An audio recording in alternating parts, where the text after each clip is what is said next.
Hello, this is the Stories Beside channel. I release videos every day for you. Subscribe and click the bell.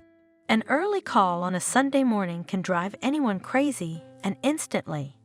As much as Susan was always ready to help, she jumped up from her bachelor couch in a frenzy. She threw on a brightly colored silk robe that was about to slip off her shoulders and rushed to the door to pour all her indignation on the caller.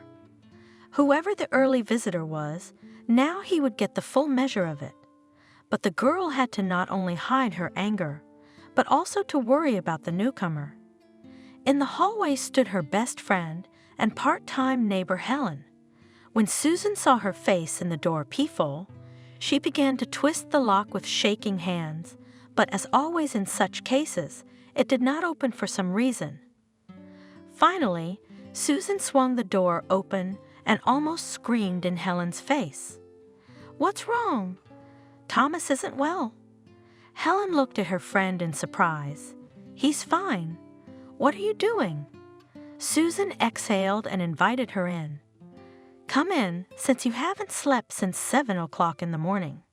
Her friend's behavior was not quite usual. Usually she fell on the sofa near the table and waited for Susan to serve tea or make coffee. But Helen never stopped chatting, looking in the refrigerator for goodies and asking Susan questions. In short, she behaved as if she were at home. And today even her steps were slow, giving away the girl's embarrassment. "How are you?" she asked, not boldly, finally, after some fumbling on the sofa. "What do you mean, how?" Susan's eyes widened. "I was asleep, and you got up at the crack of dawn." Considering the fact that only a few hours had passed together, it was a very strange question, without substance, as their former higher math teacher would say. Looking at her friend carefully, Susan realized that the matter was not clear and asked, "Why did you come here?" "Susan." Helen looked at her with the most honest blue eyes she had ever seen. "Susan, let me go to the sea." Susan looked into that purity and blue and was silent. "Why do you look at me like that?" "I've been taking ducks out for 3 years. Thomas this, Thomas that. I'm sick of it. I want to take a vacation, and Matthew has already bought the tickets, booked the hotel. I'm expecting such romance, mountains, sea, buffet, and you're ruining my mood with your sour face." "Helen, how can you not be ashamed? He's your husband." Susan was kind, but honest and fair. Her friend's cheating while her husband was alive was not just unpleasant, but disgusting. These conversations between friends had been going on for a long time, and Helen had reacted to them just as she did now. "So what? I'm a human being too, and I need positive emotions, otherwise I'll languish. I'm already completely feral. I've turned into an old woman. People go everywhere, go to the sea, have a vacation, but me." Helen almost cried. She felt sorry for herself. "Well, Susan, you won't refuse me, will you?" "I still don't understand how it's possible. Thomas is not stupid. He understands everything. He'll know you've gone off with your lover. I don't care. Maybe then he'll realize what I'm sacrificing." "Helen, you're playing with fire. Have you forgotten who makes your money? Even now that Thomas is in a wheelchair, you're on his payroll. You haven't forgotten that his bright head gives you everything. And you don't work, and you still don't work. Why do you reproach me with a piece of bread?" "Of course I don't work. I'm probably married, taking care of him. He must be an invalid. He needs a nurse." Helen's mood changed 100 times in half an hour. "Oh, Helen." She always knew how to defend herself, and now she squinted her eyes and smiled predatorily. "Are you in love with my invalid husband? You're worried about him, confess." Susan, suddenly blushing, shook her head negatively. "You're such a pest." Helen had no intention of backing down. "Well, if you don't want to, then don't. I'll find out. Obviously, there are some services. Can't I find a nurse in a big city for 10 days? And she walked proudly out the door with her snub nose. She made Susan so angry with her snide question that she said angrily, "There's no need to call anywhere. I'll look after Thomas." Helen smiled immediately, as if she had expected nothing else. "That's good. Here are your keys. I'm leaving early tomorrow morning. You can figure it out on your own." Wow! It just popped into Susan's head. She took the spare keys with her. She was sure that I would help her deceive her husband. As Susan saw her friend off, Susan almost regretted her sudden decision. Helen was gone as quickly as she had appeared. It was for her impetuosity and determination that Thomas had fallen in love with her 5 years ago, choosing one of her 2 girlfriends. Helen and Susan had always been close, but modest Susan had never been noisy, not particularly witty, and Helen's determination was far from her. The reason they were friends was probably because opposites attract. Helen, with her violent temperament, sometimes had to be restrained. Only Susan could do it. Even Helen's mom would ask her, "Susan, do your best to talk her out of that pimplay Ethan. He'll cheat and dump her, and we'll have to deal with her tantrums." And indeed, it turned out that Ethan, whom Helen was crazy about, had a family and 2 children. Susan was able to prove it to her friend, who was already dreaming of getting married to a handsome man who was having affairs with everyone. Helen, in turn, was also not a dependent Susan kindness. She helped her with housing. When she became friends with a foreign modest girl in her first year, invited her to her place. Susan lived in the dormitory during her sophomore year, but their friendship was so strong that now Helen could stay in her room overnight, especially on those evenings when there were dances nearby. The friends shared their joys and sorrows, but they were not lucky enough to fall in love. They fell in love with the same guy. Thomas studied at a prestigious specialty in their institute, 2 courses older. He was enthusiastic about his future profession, and he was prophesied a brilliant future. The slender, handsome man was a dream of any girl, but he was not attracted to them at all. He was always busy with business. It can be said that Helen herself took the initiative, and he first succumbed to the charm of blue-eyed, cheerful girl, and then fell in love with her. Helen and Thomas were married rather quickly. Helen's family organized a wedding fun, rich, for fellow students. It was a real holiday, including a feast of the belly, which is important for the poor, knowing the granite of science. The party was long and lavish, and who could escort the bride down the aisle? Susan, of course, was a witness at the wedding. The girl tried to smile and pretend that she was having fun, although the cats were scratching at her soul. She tried not to look in the direction of the groom all evening. As soon as she noticed that he was showing interest in Helen, Susan immediately stepped aside. How could anyone get in the way of the maid of honor?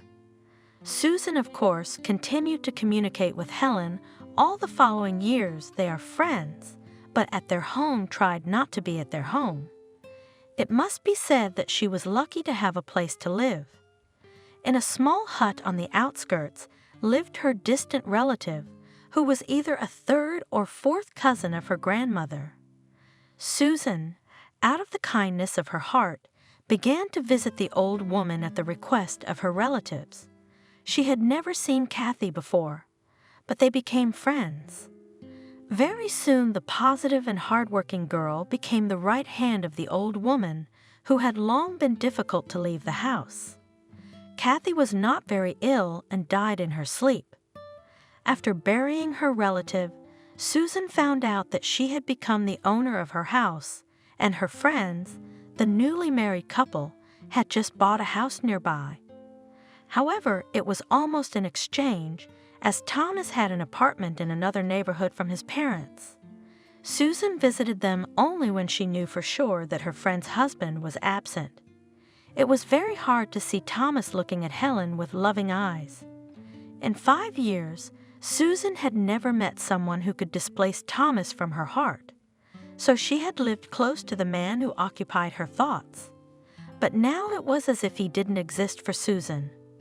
A stranger's husband, a friend's husband, and just under 3 years ago, a neighbor's family had had an accident. "Thomas, are you sure you're not going to Mary's birthday party?" "No, Helen," I explained. "We're delivering a program to a client. We're past the deadline, and the guys are having some problems, and they're asking for help." I promised. "How can I get a ride?" "You alone have fun without me, Mary. By the way, congratulate me, and also ask me to apologize on my behalf." With these words, Thomas kissed his wife and went out. The day was a weekday and work was not waiting. Helen sighed, stretched in her cozy bed, and fell asleep again. She woke up when the sun was already high. After eating breakfast, she quietly began to brush her feathers. She took a shower and spent a long time primping herself in the mirror. Then she carefully worked on her evening dress. She took one dress out of the closet and another out of the closet. To one of the shoes were uncomfortable. The second will look gloomy in an evening cafe. But this one, soft turquoise, very much suited her. And not too bright, will not overshadow the outfit of the birthday girl, and favorably emphasizes the eyes. "Good, so good," wrote Helen, throwing on a dress with a hanger and dancing in front of the mirror. Since celebrating the wedding with Thomas, Helen lived easily and carefree, having sold the apartment of Thomas's parents, quickly bought a new, bigger, cozier. And most of its cost was paid by themselves, but as themselves, Helen, of course, did not work. Why should she? If her husband earned so well. Helen told her friends and opened her blue eyes wide. "We didn't even notice how we paid off the mortgage. Everything, thank God, is enough. I chose the furniture for the new apartment myself, carefully according to my taste, so that everything fit together." Going to the store gave Helen incomparable pleasure, and she gradually became almost an expert in the world of shopping. Slowly the girl began to deal with herself, visited the pool, spa procedures, and the fact that she had a permanent makeup artist, hairdresser, and manicurist, and nothing to say. No, she did not become pampered and proud boorish, but modest service to her person, began to afford. It pleased her. "Why did you study then?" Friends asked. 5 years at a prestigious faculty, and now the diploma is lying somewhere. Why did you have to work so hard? "Well, hello," Helen marveled. "First of all, the diploma does not interfere with me a bit. Higher education is a prestigious thing after all. You know, people have a different attitude when you tell them the name of your university. What to do all day long if you don't have to work? My friends didn't calm down. No children. Well, children are a living thing." Helen waved them away. "It will always be in time, while we with Thomas do not want to deprive themselves of freedom." "And what do you mean? What to do?" "And the apartment. You have to fix it up, take care of yourself. You know, I feel sorry for my husband. You come with him somewhere to a banquet, for example, or on the anniversary of his leadership, and he has a shaggy wife with rough heels and burrs on the nails. I'll embarrass him. And he's not a laborer, he's the head of the department, by the way. So it should be his look, not yours." Arguing interlocutors. "Yes, of course." Helen laughed. "The king makes the entourage. Have you heard such wisdom, girls? And the husband makes successful who? The wife. That's me. I'm the reason Thomas rose." However, soon Helen's friends became quite different. Just like herself, spa and shopping enthusiasts. Those former ones had to earn money. They had no time to listen to the petty troubles of a well-off lady. Helen didn't care about them at all. She spun in a whirlwind of previously unavailable pleasures. No, of course, her parents had provided her with the best of everything before. An only daughter, how could they spoil her? But there was no waiting around, no begging. Thomas entrusted her with all the family bookkeeping and did not interfere in economic affairs, and Helen, with her irrepressible energy, just what she needed. She didn't spend, didn't squander her husband's money, no. There were calculations, but for herself first and foremost. Today on Mary's birthday, their common old acquaintances gathered, and subconsciously, Helen wanted to surprise everyone, to look the best, to have fun, to prove to who knows who that she lived a wonderful full life. Preparing for this event took some creative effort on her part. Finally, she was ready, and that's when the phone rang. "Hello. Yes, I paged you. I'm on my way out." And Helen, humming a cheerful song under her nose, ran out of the apartment to the entrance where a cab was waiting for her. Thomas came home from work late at night. Helen was still out. The house seemed empty without her. He dialed his wife's cell phone number. "Honey, how are you? Did you have a good time?" "Oh, Thomas, I'm so glad you're free. It's been a long holiday. It's been a lot of fun, but I'm tired. If you come with me, it will be wonderful." Thomas laughed. There she was, his wife, having fun and tired. How he loved her childlike spontaneity and inconsistency. "All right, I'll be right there," he answered. "Then we'll have tea together." The restaurant was noisy, smoky, and somehow not festive. Entering the room, Thomas involuntarily wrinkled his nose. He had never liked eating establishments, and he considered restaurants, if not a breeding ground for vice, then certainly a haven for idlers. "Handsome, come to us." A well-drunk girl with smeared eyes clung to him. She grabbed him by the elbow and began to pull him towards her laughing friends of the same obscene appearance. Another time. Carefully but firmly withdrawing her arm, Thomas said. He found Helen at the bar, where most of Mary's guests, the staunchest ones, were already seated. The rest of them were too drunk to try to do anything on their own. Only a few more sober couples were stomping around in the middle of the room, dancing to the soft music of a small orchestra, and the orchestra, consisting of an accordionist, a trumpeter, a couple of guitarists, and a drummer, and the dancing couples, and even the bartender of the bar, though torn by customers, seemed to be tired and trying to portray life from the last effort.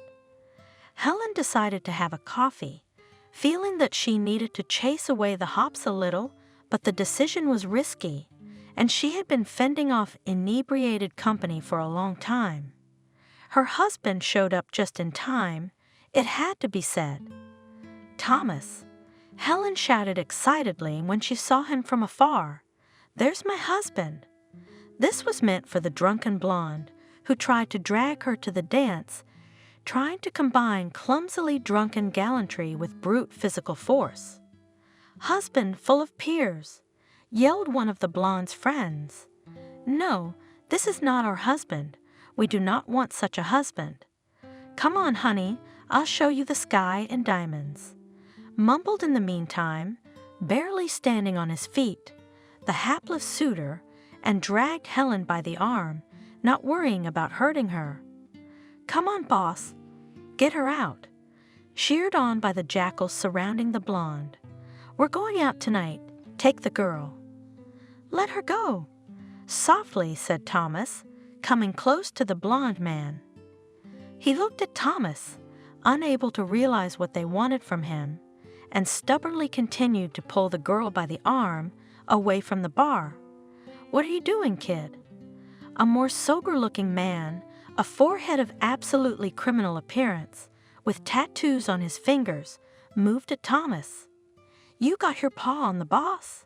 He made an imperceptible movement, and Thomas lost his balance. He struggled to stay on his feet and retaliated, But immediately the other cronies took the fight in a ring. Hands, heads, and bodies flashed in the smoke, and a woman's shrieks and screams were heard. A multi-armed, dense tangle of men's bodies appeared next to the bar. Helen couldn't see, but she knew that Thomas was somewhere down there, under that pile, and she called out to him. "Thomas, Thomas!" The guard blew his whistle, and in an instant the whole gang disappeared from the hall. Only Thomas was still lying on the floor, bleeding underneath. "Thomas, open your eyes, Thomas!" shouted Helen, leaning over her husband. Her friends tried to calm her down. "I'll go with you, Helen," said Mary, who in a way considered herself guilty of what had happened. It was her party that had ended so unhappily. When the ambulance arrived, she helped Helen onto the stretcher on which Thomas had been placed. Helen had no idea what was happening, and when the bloodless Thomas was loaded onto the gurney and wheeled into the operating room, she sat almost unconsciously on a table in the white hallway and closed her eyes as if she wanted to hide from reality. The surgery went on for a long time. The surgeon came out to the exhausted Helen. As long as he sleeps, life is out of danger, but the drunken bully's knife had damaged her vertebrae. The doctor hid his eyes. "When can I pick him up?" Helen asked, not realizing the danger of the situation. "Not soon, I'm afraid." The doctor began to wipe the glasses unnecessarily. "For a long time he needs absolute peace. And what?" Helen impatiently fixed her eyes on the doctor's frowning face. "Your husband won't be able to walk yet." "What do you mean he can't walk?" Helen smiled confusedly. "He won't be able to walk, but what about it? It's good that the blow didn't hit his vital organs, but then you should be thankful that he's alive. Get him on disability. He can probably work from home. He's an engineer, you said. How's the disability?" Helen was just heartbroken. "Maybe someday, but for now, your husband needs your help. Your care and kindness will help him recover, of course, but a full life is out of the question." Helen felt as if she had been replaced, and she went to doctors and institutes, but in vain. Susan, when she heard about the accident, came running to her old friend, and now she was always near her. She empathized with her so much, helped to prepare Helen's apartment, everything for Thomas's discharge, advised her how to arrange the house so that both of them would be more comfortable. She helped in word and deed. It made her heart bleed to think of Thomas. A beautiful and clever young man, now he would be trapped inside the walls of the apartment. And what kind of ordeal would he endure in the hospital room and the operating room? Susan could think of no one else. Her heart still belonged to him alone. She watched Helen's efforts to help her husband regain his health with envy, but also with joy. May he be happy at least in what Helen could do. Thought Susan, and one day said, "Helen, I didn't even realize you had such a heart. What a good girl you are. All that worry means you love Thomas very much. What are you talking about? What the hell kind of heart? Don't you realize I have to live with an invalid, a half-man? I don't want to. Well, I realize I can't leave him, everyone. You'll think I'm bad, and I'll have to waste my life on it." Helen burst into tears. Susan was shocked by her words, and especially her tone. "How can you say that? Thomas has suffered because of you. Who asked him to? If he's not a man and he can't fight, why the hell did he get involved? He's caused me the kind of trouble you wouldn't wish on anyone." Divided Helen was no longer crying, but frantically planning her next trip to the medical luminary who could help her get the invalid, as she called her husband, back on his feet.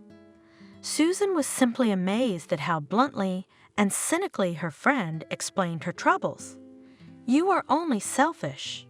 She was indignant as she watched her friend blowing the curls that had fallen from her forehead away from her face with an angry expression, and Helen looked particularly pretty. "I'd look at you if you had such a thing. How selfish would you be?" In Helen's beautiful eyes, there were angry tears. She wailed for a long time about her plight, but Susan tried not to listen to her. There were many things about her friend that had often caused Susan rejection and even dislike, but now she couldn't accept what Helen was saying. Full of sympathy for Thomas, who was not even aware of the treacherous soul of his wife, Susan even dared to visit him in the hospital a few times, but Thomas was embarrassed. Susan herself did not know how to behave. Knowing Helen's attitude towards her husband, she could not pretend that all was well. It would look silly to cheer her up. Thomas is a sober-minded man, a strong man. He doesn't need these appealing slogans. The embarrassed Susan sat there for 5 minutes, and then she hurried out of the room. And then her friend struck her in the heart. It seemed impossible to betray someone once betrayed, but Helen managed. Helen had dropped by Susan's room a couple of times, cheerful, smelling of perfume, her eyes shining as they had in her early youth. Oh, how Susan remembered that look on her friend's face. Excitement, incredible energy and activity. All these were signs that the girl had fallen in love. And as Susan realized, her old friend was not crazy about her own husband. "Spit it out, Helen," she said sternly when her friend dropped by the other day to borrow a flat iron. "Mine's burnt out, and I'm walking around like an ugly woman," she explained to Susan. "I'm going to keep it until I buy a new one." "You don't care. You don't curl." Well, Helen was the one who cared about her appearance. She pretended not to take Susan's hint. "What do you mean, like get a curl? What are you talking about, girlfriend?" But she was stretching her mouth from the scarlet lipstick in a wide smile. "You're not messing with my head." Susan wouldn't give up. "I can see you at 100 meters. Who you got yourself, you hussy?" "What do you mean, a slut?" Helen also resented me. "You know I would never." "Never her." Susan laughed in her face. "And you cheated just once?" "Yes, I'm in love, Susan." And Helen cried. Susan had to listen to a story that Helen thought would exonerate her. The poor girl, alone, forgotten, neglected by everyone, and only her invalid husband with her, day and night, demanding troubles and cares, incredible efforts on the part of the faithful wife. And here he is, loving, tender, affectionate, intelligent, understanding everything, in short, the epithets that a true man should have. He's like that, you know, Susan. And Helen was silent, covering her eyes, unable to describe adequately all the wonderful qualities of Matthew's character. That was the name of her lover. "I remember you said the same thing about Thomas." Susan didn't soften at all. "I had quickly forgotten what he was like, and he still is, so how could he be worse? He's the same Thomas, aren't you?" "Yeah, of course he is. He's the same, but not the same. I lived behind him like a stone wall. He did everything for me, and now, how can you understand?" And Helen gave her friend an almost contemptuous look. "You've been alone all your life. At least have a lover or something? Otherwise you're sitting there all infallible." Susan looked at her friend in silence, and she couldn't stand her gaze. "What are you looking at? What did I say wrong? Only the plain truth, right?" "Well, Helen, I'll tell you the plain truth too, you bastard. Not only are you selfish, but you're a traitor." Friends quarreled for a long time. Yesterday, after a chance meeting, they seemed to make up, had coffee, but still unexpected was the morning Helen came to Susan. Helen acted as if nothing had happened, but Susan? She was used to all the twists and turns of life, and she was always ready to open the door to anyone who called at it. Susan had not slept much during the night. Her friend's request had stirred her soul. She tossed and turned in her comfortable bed, opened the windows and drank water. When it became clear that she couldn't doze off that easily, she threw a blanket over her shoulders and stepped out onto the balcony into the coolness. The town was sleeping peacefully, only somewhere far away, in the neighborhood of detached small houses, where the new building had not reached, barked something alarmed dogs. "Why are you barking?" Susan asked them. "People are asleep, and you're barking, and you're asleep." She was always talking to something when no one could hear her, to a teacup that slipped out of her hands, to a tree that caught a branch in her hair, to a stray cat that came into her path and looked with a green gaze straight into her eyes, demanding food. Helen's knowledge of this habit of hers would have twisted a finger at her temple. "Blessed are you, Susan." But Susan, some of her thoughts and feelings were hidden deep inside. It was enough that the people around her knew that she was not a stupid girl, though she did not have enough stars from the sky. She is not grasping in life, but she knows how to climb all the way and tear off a piece of herself, that she is strict, if not to say harsh. She doesn't tolerate men around her. Maybe she's been through enough. No one knew. Since childhood, only Helen knew her, but that one did not bother to think about the character of her friend and could not tell anyone anything special about her. Even if it was necessary that she was blessed, she would confirm it. Such a modest woman that it's sickening of, but Helen was always scolding her for it. If only her friend knew what it was like for Susan not to show her feelings for Thomas. How she could use that proverbial modesty to cover her love, her refusal to communicate with him. She even stopped going to discos with Helen, realizing that she would be with Thomas. And how can you take away the excitement when you see his fluffy, like a girl's eyelashes over his brown eyes? How do you hold back the disappointed exhale when he's hugging someone else in front of you? So what if it's your best friend? The more it hurts. It must be said that at first Susan, with all her body and soul, rushed towards the young man. She flew to wherever he was. She talked about him. She was burning with love.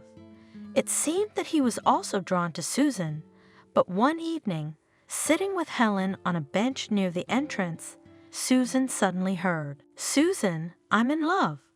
Her friend even seemed a little embarrassed. "That's not like Helen." "Again?" Susan laughed. "This is the 5th time this year." "You're laughing, and I haven't slept for 2 nights." Helen roared. "I've never had anything like this in my life, you know that." She continued to sob. She wondered who is this scoundrel who tortures her favorite girl. "Don't cry, silly." She stroked Helen's back. "You should be happy. It's great to fall in love for real, and even in spring." "You think so?" Helen exhaled into her friend's chest and looked at her with blue eyes full of tears. She was just like the doll from the picture, but her feelings were really strong. "Do you think Thomas will love me too?" "He doesn't pay any attention to me. He's dancing with you or whispering with Clara from the 5th group, and I'm suffering." Helen continued to describe her suffering, but Susan could no longer hear her. After Thomas's name was called, it was as if she had been hit on the head with something terribly heavy and dull. And from that moment, she sank into utter despair, and that was it. She stopped flying. Her heart was smoldering in her breast, burning slowly from a great feeling that was carefully concealed, and it was impossible to let this fire burn, lest it should burn the 3 of them at once. Toward morning, Susan fell into a heavy sleep and awoke unaccustomedly late, at 11:30. The sun was beating through the bedroom window and had already warmed the linoleum on the floor beside the bed. My head ached, and with a heavy heart I began to pack, and everything was going wrong. She lost her hairbrush, the hair dryer wouldn't turn on, the coffee came out of the turbo and flooded the stove. She wondered how she would explain Helen's departure to Thomas. Would they be able to tell a decent lie? The whole story disgusted her, and Susan felt like she was about to jump into the unknown. The cliff did not seem quiet and peaceful. Finally, the shower was over. Her head was in order. The rest of the spilled coffee was drunk. There was nowhere to go. It was time to go, no matter how much she procrastinated. Susan grabbed her purse and left the apartment. The morning had not yet fully turned into day. The weather was fine. While she got to the house of her friends, where she decided to walk, the girl calmed down a little and tuned it to the right wave. Be that as it may. After all, there was no fault of hers, and to decide for others their fate, it is not given to her. By the time she got there, it was about 12. She found the keys in her purse quickly, opened the door, hesitantly entered. Still, even though she'd been setting herself up all night and all morning, Susan was having a hard time. Now she would see Thomas. It had been many months since her unfortunate visit to the hospital, and the woman was worried. With a pounding heart, she walked to the deserted kitchen, took a carton of milk out of her bag, and put it in the refrigerator. Only after washing her hands, running a damp hand across her forehead, did she finally decide to walk to the room where Thomas was supposed to be. She was also helping Helen get her ready. Knocking lightly, she opened the door ajar. "May I?" Thomas, dressed in a white t-shirt and sports pants, was sitting in a chair by the computer desk. The man didn't immediately realize that it wasn't his wife walking around the apartment and was very surprised when he heard a knock on the door and then saw Susan enter. "Susan? What are you doing here? How did you get in?" Susan silently showed his keys. "I don't understand. Where's Helen? Did something happen? She had to leave on business." Thomas's face twisted, and he gritted his teeth. She'd gone to the sea with Matthew, after all. Susan saw Thomas's hand on the table, clenched into a fist, and the jowls on his face flared. She could see that he was sharply upset and trying to contain his anger. But what struck her most was that he wasn't surprised that he'd known before. "Where did you?" The question froze on her lips. "How do I know?" Thomas grinned unkindly.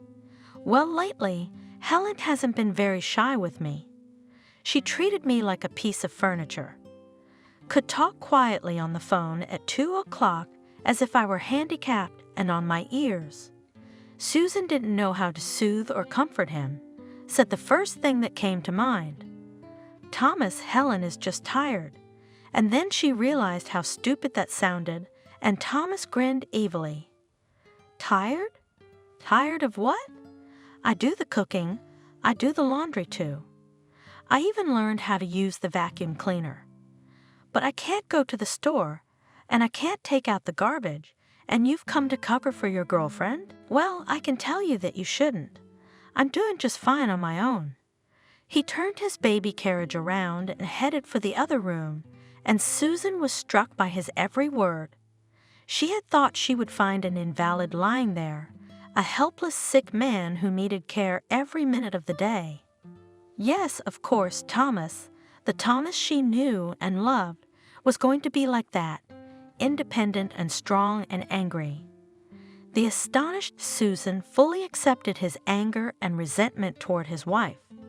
She probably should have left, but for some reason she was angry too and followed him. Thomas was looking out the large window facing the street. You could see by the look on his face that he was a little overcome with emotion. "I understand you, Thomas," Susan said softly, "but I had nothing to do with it. I didn't know, I promise you."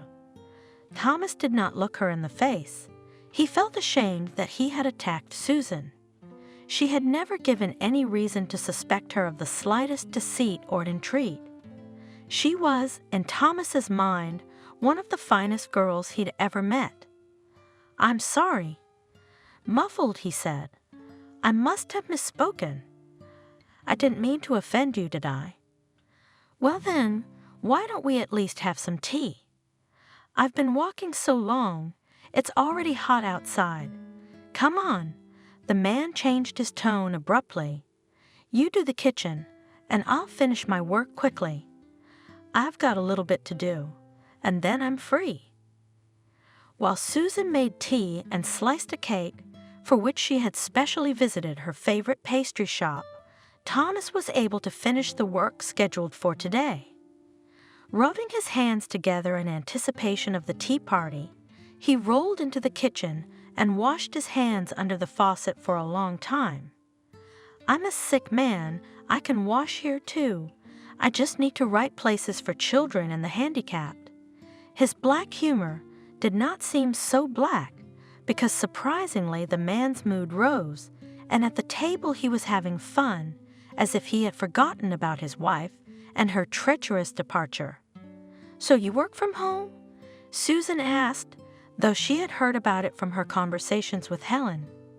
Susan, you know that work is more important to me than anything else. Thomas answered and looked her in the eyes for the first time. Susan knew. She saw that familiar look and remembered how from their first meeting she had remembered those brown eyes, the deep, penetrating gaze of Thomas, with which he seemed to encompass not the outer, but the inner essence of a person. How then did it happen that their life together with Helen turned out so unsuccessfully? Or was it all to blame, the fateful incident in that very restaurant be damned? She involuntarily averted her eyes so as not to betray her feelings and asked, "And how do you get the assignment, and how do you manage to work with the group? After all, your guys probably continue to work as before. There are no problems." Thomas answered with a noticeably more cheerful tone. "We used to talk on the internet a lot if we had to make a decision. The machine, as he called the computer, stayed on 24 o'clock. That's what you do. I remember one night I dreamed of an important move, jumped up to the computer, and even Skype had to be used to wake Jack up. The two of us were working it out, his wife yelling at me for not letting us sleep, Helen yelling at me. Then Thomas goes quiet, and Helen comes to mind. Susan had to invent a simpler topic to distract him from his sad thoughts. Do you ever go outside? You're like Schumacher in your wheelchair, aren't you? No, I'm mostly on the balcony. Thomas shrugged it off. Why not? The weather's so nice out. A street is a street, and there are neighbors, and all sorts of animals and birds. Susan was puzzled. There's a staircase on the first floor that I can't climb by myself. I don't want to ask anyone. What about Helen? She's at home. Well, Helen, she's always busy. She says you can get some air on the balcony. It's nothing. I'm often on the balcony, especially in the evening. Susan, to be honest, didn't understand. Helen had always told her that she was almost carrying pots for her husband, but it turned out to be the other way around. She knew her friend's habit of justifying herself, no matter what the circumstances, but to make up such a brazen composition, to elevate herself to the rank of Sister of Mercy, it's too much. While Susan was digesting the information she had received, Thomas had quite deftly dragged the dishes to the sink and had already begun to name them. Susan took a dish towel and began to wipe the cups, standing next to him. How about after tea we go for some air? A walk in the park? He looked at her in surprise and happily agreed. They were having fun. Thomas was joking with himself. I'm the beneficiary today. I have to look good. He pulled one t-shirt after another out of the closet, then looked at Susan and discarded it. No, that won't do. We have to have the same color scheme. Why is that? Susan wondered, amused by the man's grip on the pile of clothes. Why not? Let everyone see that we are together. There must be an ensemble in everything, even in clothes. The blood rushed to Susan's cheeks. Silly, innocent jokes, but she was still relieved and pleased that he had at least united in this way. Opening all the windows wide open to air out the apartment in their absence, they moved into the hallway. The elevator, then the proverbial stairs, which, with Susan's help, they overcame almost imperceptibly. And now they were in the park. Fresh wind, bright greenery, birds chirping. Thomas had a look of bliss on his face. He easily rolled his stroller along the sidewalk, and Susan walked beside him and did not even notice that he was not walking beside her, but sitting. She had no thoughts that he was an inferior, defective man. What kind of a handicapped man is he? He is the smartest, the most beautiful, and the best.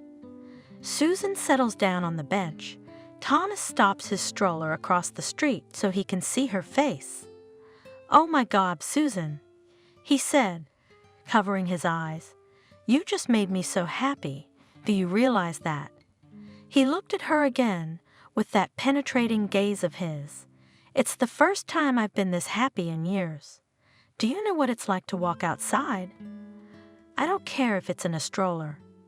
It's happiness to sit in the sun, and if it was raining, I'd be happy in the rain, and if it was windy, you'd be wet in the rain and cold in the wind." Susan laughed, not letting him finish. Now she didn't remember how worried she had been before she came. All thoughts of what and how she would explain it had crashed into Thomas's simplicity. She was at ease with him, as if there were no years that had passed, her anguish about him being someone else's husband, and she had finally made up her mind.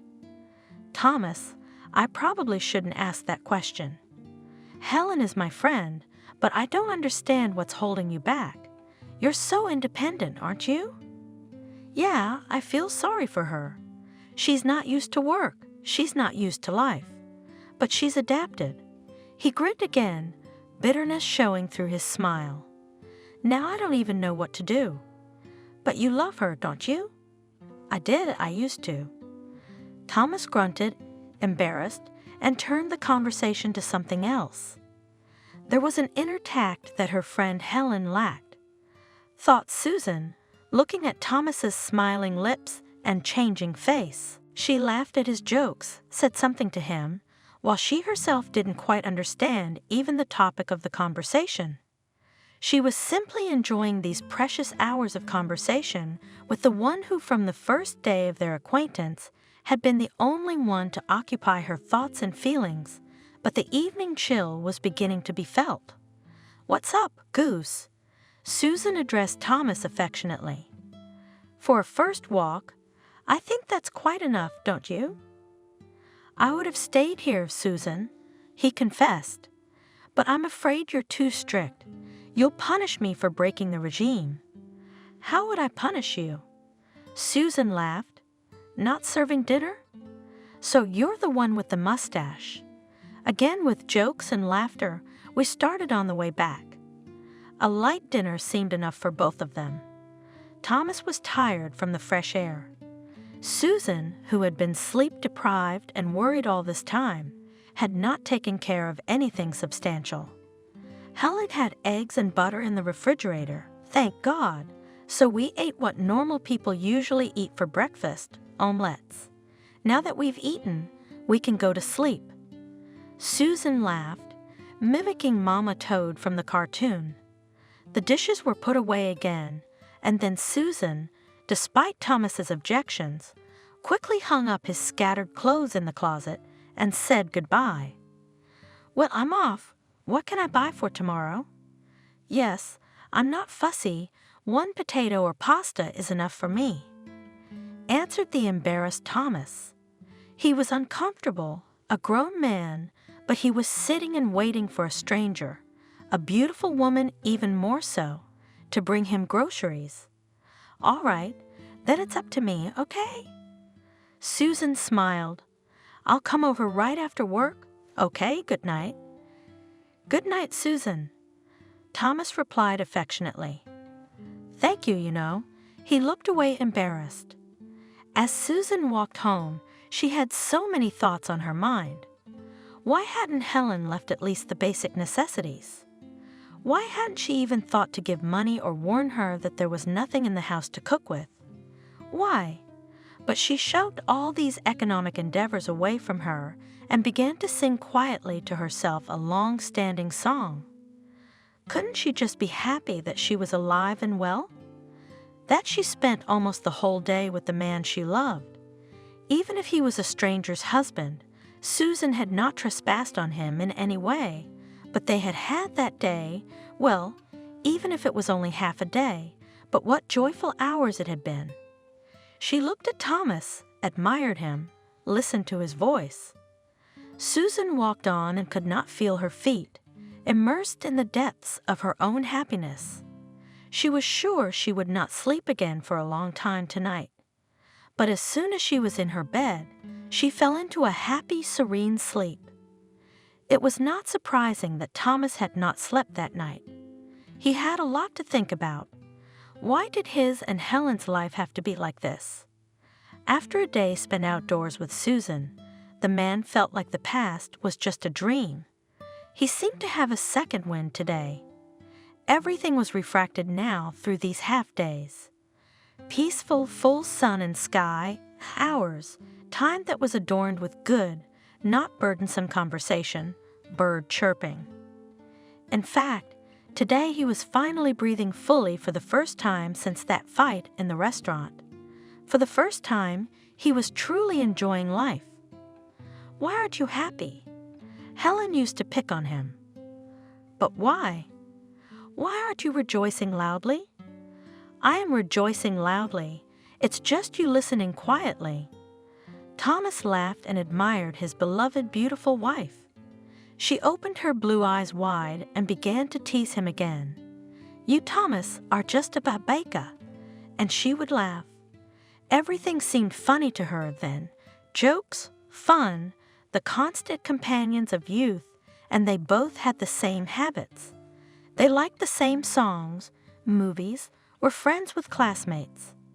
Common friends, just as noisy and mischievous, often gathered at their homes, singing songs to the guitar, dancing. There were times when one of the guys, Thomas's associates, in the midst of the fun took out a pen and a notebook from his pocket and sketched some entertaining scheme. He would show one, and the others would immediately follow. Often the evening continued in the hall, where under the screaming record, shouting the singer, the guys furiously discussed the details of the drawing. And the girls, later brides and wives, with an understanding look at their cavaliers, sighed and went to the kitchen and continued their hen party there. For Thomas and his friends, work was the meaning of life, a hobby, a mission. Helen got used to this character of her husband, especially since this work brought excellent material results. The young engineers had time to work and have fun. Helen did not feel neglected by her husband's attention. On the contrary, when the guests left, the young couple threw themselves into each other's arms as if they had just met after a long separation. Thomas, are you really happy with me? Naively asked Helen, who could not be fed with anything but a verbal declaration of love. Don't you know? Thomas teased her, who, of course, did not believe the cunning wife, who pretended to be a girl and flapped her eyelashes. Oh, the husband is here, marveled Helen in the evening. And I did not look at the time, and dinner is not yet. Well, nothing. Now we'll think of something. The husband rubbed his palms and started cooking. Helen did her best to pretend that she was ready to help him, but most of the time she ended up sitting across from him and began to act out a funny scene in the store or at the bus stop. Thomas laughed, and meanwhile from under his hands came out another miracle of culinary art. Everyone knows that men are the best cooks. Condescension and forgiveness. Now Thomas saw himself from the outside. He forgave his wife not only cute flaws. Over time he learned to condescend to her small, if not to say petty concerns about the cozy nest. Helen, don't you care what I sleep on, what I eat on, and what I cover myself with? He was puzzled when his wife dragged him to the store for new bedding. Yes, of course not. Again, Helen's eyes widened in horror. Let it be beautiful, Thomas. We've got money, so why not buy nice things? The hostess, who could hardly cook and had no intention of learning, knew what glasses were needed, for what drinks, how to arrange the forks in the order of serving. What dishes, what order? Thomas marveled. What are you talking about, wife? He didn't care much about such trifles, although after work he wanted to eat sometimes terribly. The cookery shop on the first floor of their house was a great help. And then the trouble happened. Thomas knew right away that Helen couldn't take it.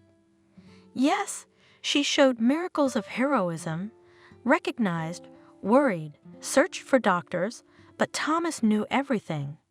Helen wasn't his. It was the elusive movement of her lips, the glance cast at him, the tone she used to speak to him. Not a single person would have suspected Helen of a change in her attitude toward her husband. On the contrary, everyone around admired his wife. His attending doctor used to say, "Well, your wife would bring a dead man back to his feet. I envy you." Thomas, who by Helen's breathing could judge her mood, closed himself up too. Suddenly, the warm ray that connected the couple and made his wife his own and the only one. The husband felt in an instant that Helen had already cut him out of her life, and so it turned out. With the move home from the hospital, Thomas became convinced that he had been right. Apparently, it is true that when a sick person is not under a lot of care, he tries to get back on his feet on his own. At home, Helen relaxed, no longer preoccupied with her husband's health. She no longer believed that he could be helped. She tried to use all the resources of free medicine. While her husband was in the hospital, nannies helped him, washed him, served him, moved him on a gurney, rolled him to the right building for examination. Helen only organized and managed the process, and the rest of the deadlines set by the doctors were in an indefinite distance. Maybe later? These words of doctors were supposed to inspire faith in the future, but in fact served only as a consolation to the patient and his relatives. To take him out for paid procedures, to take him somewhere in a wheelchair? No. Helen's not ready for that. How can she cope with such a load? And financially, it was not very good. The supplies they did have, thanks to Thomas's occasional foresight, were quickly melting away. Helen's parents had long since retired, and it was impossible to turn to them for help. Some money was raised by the guys at Thomas's office. What next? Thomas realized that something had to be done urgently. He saw the longing in his wife's eyes, watched how she looked in the mirror, and looked at her wrinkles. Once he waited for her to leave for the store, he called a friend. "Hey, Jack, listen, why don't you give me a job? I'll do what I can for now, and then we'll see. You can't just lie there. Your head'll go flat. Oh, glad to see you, old man. You're just in time. We need some help around here." Maybe they don't need any help, Thomas reasoned, but if one of his friends approached him, would he refuse? They would decide how to pay him, but he couldn't do without work.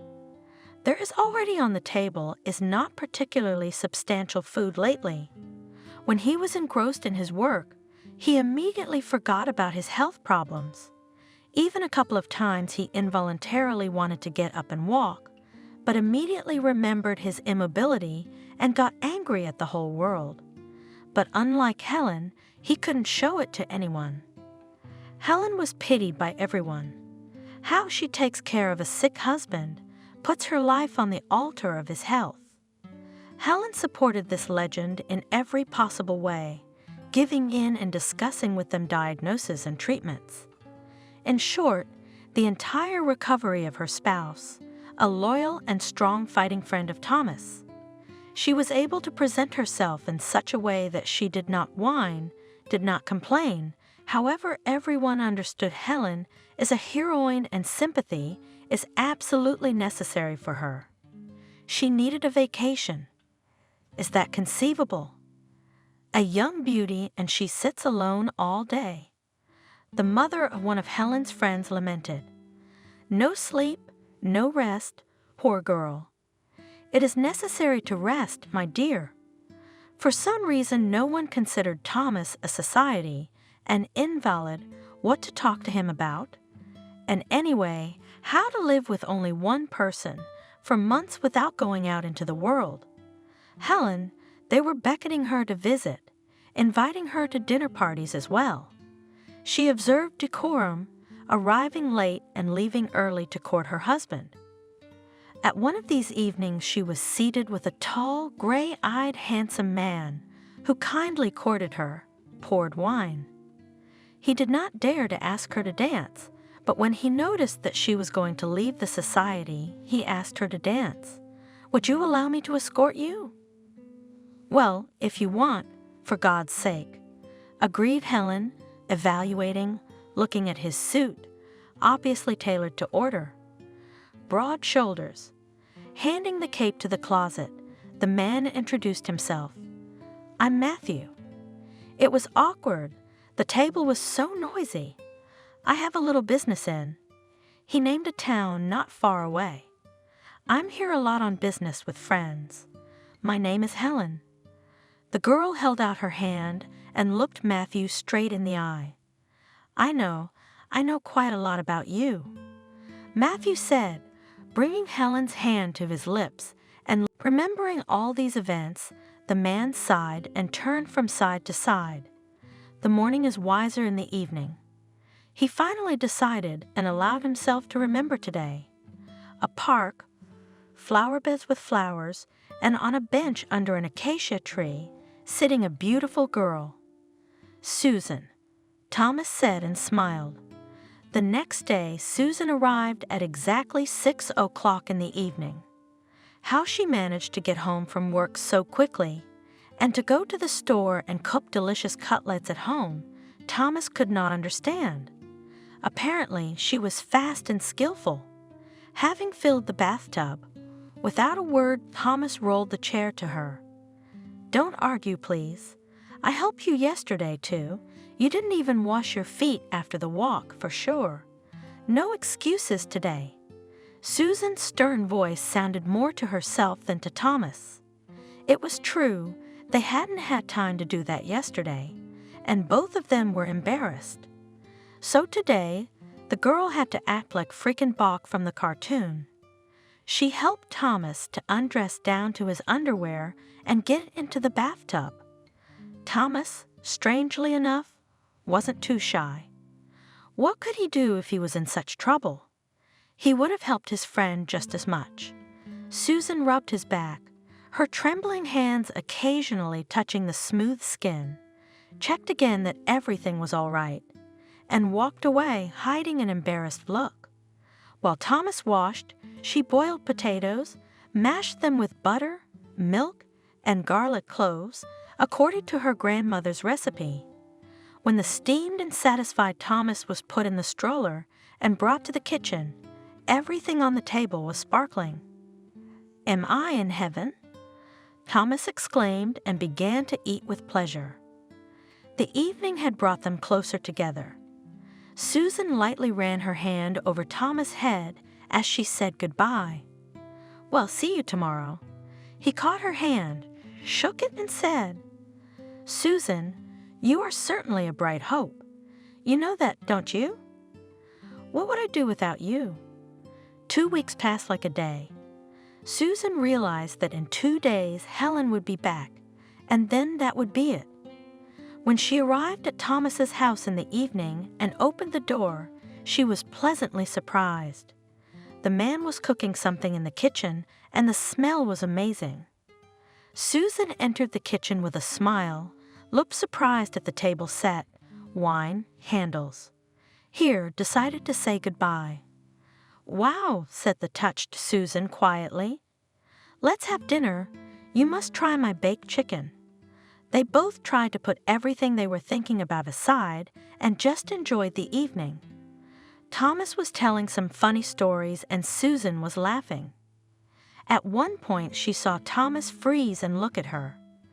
Both of them fell silent. That long look revealed to each everything the other was thinking. Susan was looking at him, and Thomas was looking at her. "Susan, don't look at me like that. You're tearing my heart out. We just can't have anything because I'm an invalid. I would never put that kind of burden on you." "You're not a burden." Susan quietly knelt down beside him and kissed him. In the morning, Susan woke up to someone looking at her, opened her eyes, and smiled. Thomas. He buried his face in her hair. "Jesus, Susan, what are you doing to me?" They made breakfast together, and then Thomas walked her to the door. "Susan, leave the keys." The girl nodded, put the keys on the nightstand, and said goodbye. "Thomas, I just want you to know. I've loved you always. I love you now." He covered his ears with his hands. "Don't say anything else. I realized a lot last night. Susan, I'm an invalid. We're not going to change anything. Understand, sooner or later, it will be the same as with Helen. You'll get tired and I won't survive it." "Thomas, no. You're wrong. You're wrong, that's all. When you love someone, you can't get tired of them. I don't want you to live with an invalid. I want you to be fine." "Thomas." He closed the door. Susan stood for a minute and rushed down the stairs, and Helen was going to enjoy the magnificent beaches of Thailand for the next 2 weeks. The clearest water, the almost deserted beach, the magnificent views. They were lucky enough to be in a place that had yet to be developed by tourists. It was great. No men with drunken shouting, no fat women with powerful torsos coming out of their swimsuits, and no one drags food in plastic bags and sacks from the table to their room. Everyone eats right here in the hotel restaurant. Is it any wonder? Such beautiful nothing to do. How long had she dreamed of it? And how long had it taken her to get to this point? But that wasn't even the point. And the sea and the beaches and the delicious food were only so good because Helen was here with her friend Matthew. "Matthew, isn't it great?" For the 100th time she asked Matthew, stroking his powerful arms stretched out on the sand. He lazily lifted himself up, hugged Helen, and hummed contentedly. "I feel good with you everywhere, my bunny," and reached for her neck with his lips, despite the fact that it was terribly hot, and any touch on another's heated body was close to death by number. Helen would laughingly move away, Matthew would pretend to reach for her even more, and this game would keep them occupied for quite some time. Then they'd run for a swim, and when the sun was already high, they'd go to the hotel. "What are we going to do today?" Helen asked a riddle and answered it herself. "We are going to lie down like seals and watch some stupid movie under the air conditioner." For some reason on vacation, it's always the stupid movies you want to watch. Matthew laughed. For Helen, vacation was a stretch, of course, but she didn't realize it.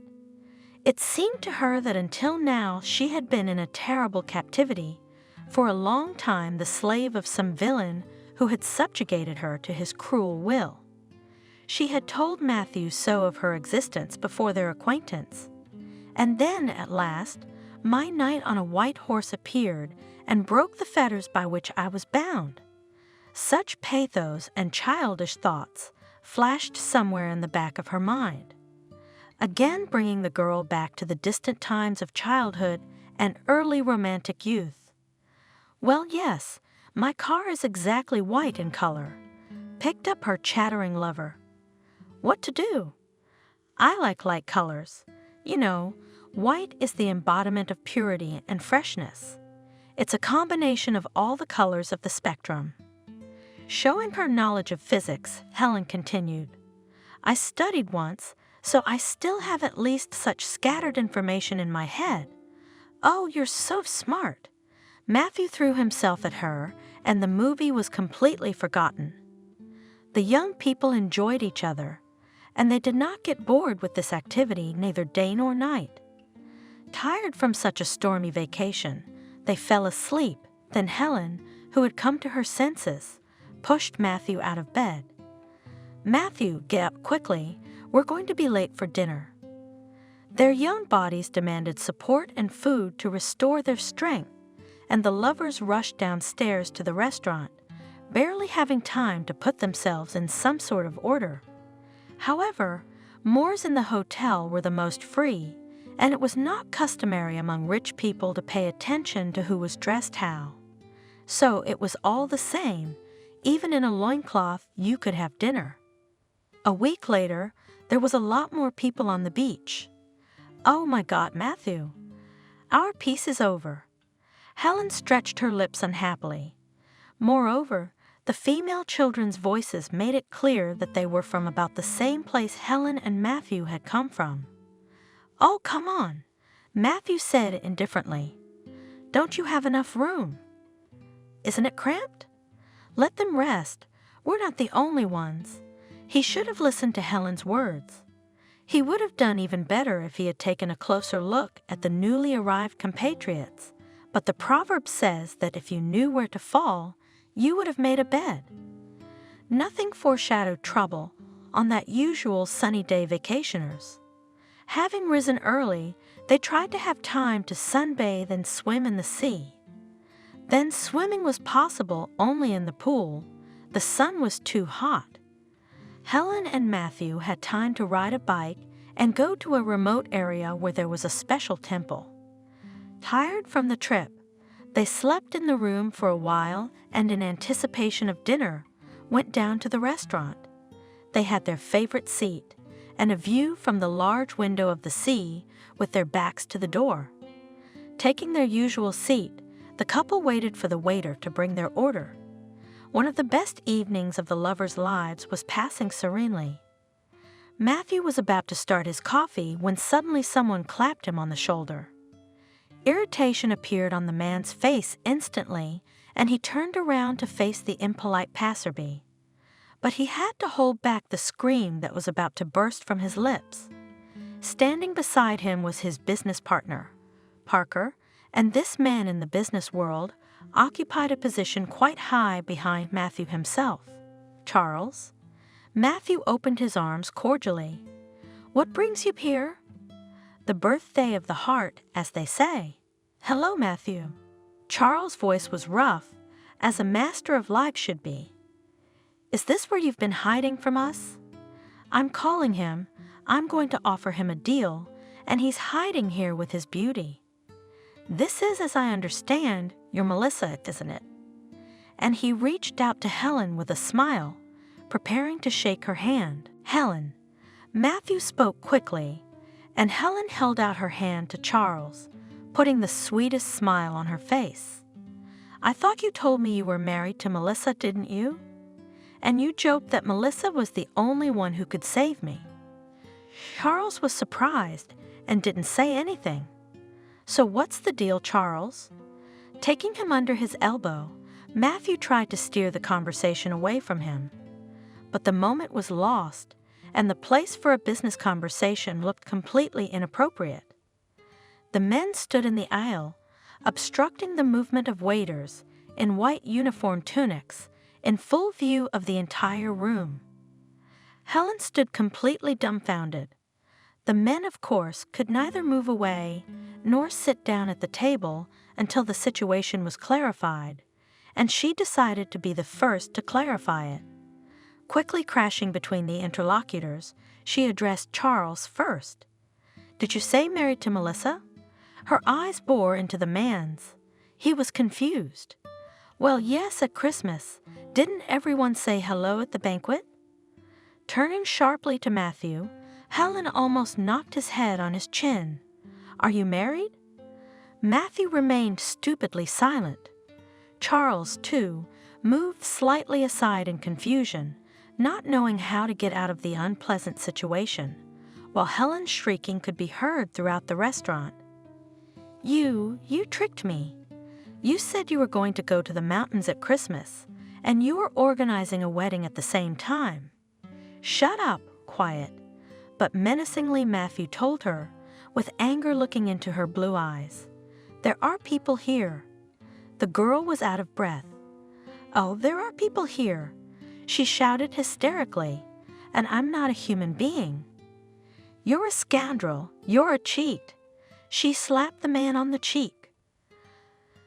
The restaurant patrons watched them in amazement. Matthew grabbed Helen by the arms and tried to stop her, but she stubbornly pulled out of his arms, trying to scratch his face, pull out his hair, or injure him in any way.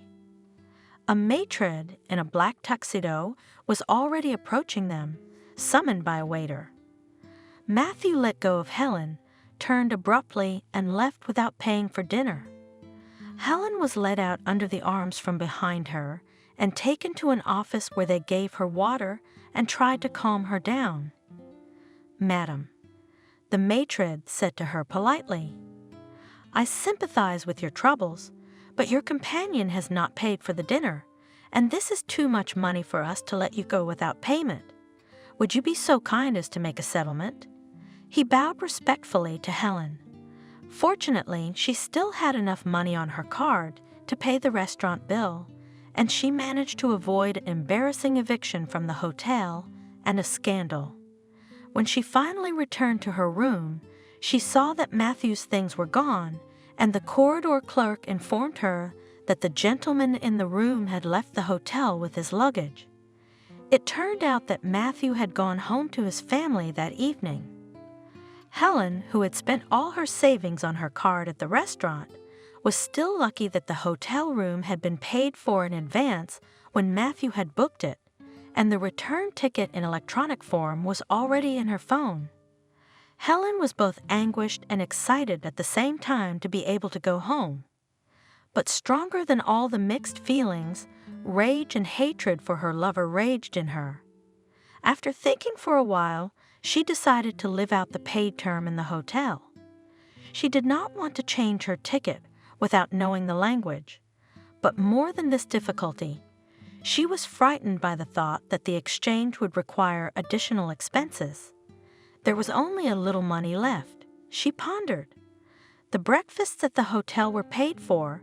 She could use her pennies to buy the cheapest food during the day. How much did she really need? Eat better in the morning, go to breakfast later. There's no way she'll be traveling to resorts and beaches anytime soon. At least she could have some fun at the expense of that asshole Matthew. Helen didn't care about the moral side of her affair.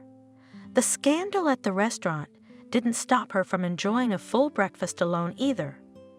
Men, regulars of the restaurant, could not but remember the bright lady who slapped her companion in public, and there were no men willing to approach Helen. And what kind of acquaintance is there in the morning, whether sober or hungover? Of course, all this did not add to Helen's mood. She spent the rest of the time alone, driving away from herself the thoughts of returning home soon. But subconsciously she tuned herself to her old life to meet her husband. She hadn't called him once while she'd been with Matthew, and now calls had become an expense. Nothing. The young woman consoled herself. Thomas hadn't gone anywhere. He hadn't started walking without me. I'll live peacefully and quietly, and I don't care about people like Matthew, the bastard. And the indignation, so diligently suppressed by her, flared up again inside. The image of the lover she now hated came back to her in a completely different form. She remembered his manner of deafening laughter, his grimaces when he tried to be nice to her. Greedy bastard, Helen sputtered to herself. Could not take a 5-star hotel, then I could at least to the end of the human rest. Of course, after a couple of days, the anger dulled in Helen, lying under an umbrella on the beach, already lazily, only by inertia, went over in her head the options for revenge against the traitor Matthew. Why is he a traitor? Helen could not explain, as she saw the situation only from her side. When her stay at the hotel had ended, she had thoughtlessly packed her suitcases, which now had to be carried by herself. She didn't want to pay anyone, for fear of unforeseen expenses. Automatically packing, she indifferently looked around the room, the bed on which she had spent the first week so happily and the last few days so longingly. She had relaxed a little on the plane. The journey was already tiring, and coupled with the sad thoughts had upset Helen. She arrived home with no mood. She left her suitcases in the hallway and went into the kitchen, where Thomas was sitting at the table, singing tea and cake. Did the pie look homemade? The girl noted with a keen eye as she walked, and Thomas said, "Hello, hello." Thomas replied, looking intently at his wife, "How was your vacation?" "Fine." Faintly, Helen answered, not paying attention to her husband's tone. Having washed her hands, she was going to have tea too. She liked home-cooked food much better than restaurant meals, and airplane lunches were terrible. She couldn't lie. It's tasteless, like chewing on paper or rags. At home, at first glance, everything was fine. Looking around the kitchen, Helen noticed everything: a sparkling clean gas stove, obviously recently washed curtains on the window, a small bunch of flowers blazing on the windowsill. No sign of dirty dishes or cooking. Thomas left almost everything in order after cooking too, but now there was a woman's hand in everything. Helen was already sure that Susan would not let her down, a proven person. "You don't look like you're back from vacation. Why are you in no mood?" Thomas asked again. Helen was silent, cutting off a large piece of potato and meat pie. Without looking at her husband, she poured herself some tea from the heated kettle and sat down across from him. "Oh yes, I forgot to ask, how was Matthew?" "Didn't disappoint." Helen hesitated, bringing a piece of cake to her mouth, but then grinned, not wanting to show her confusion. Had Susan snitched? What a fool, in love with you like a cat, even that you are. Helen nodded at the stroller. "Doesn't stop her."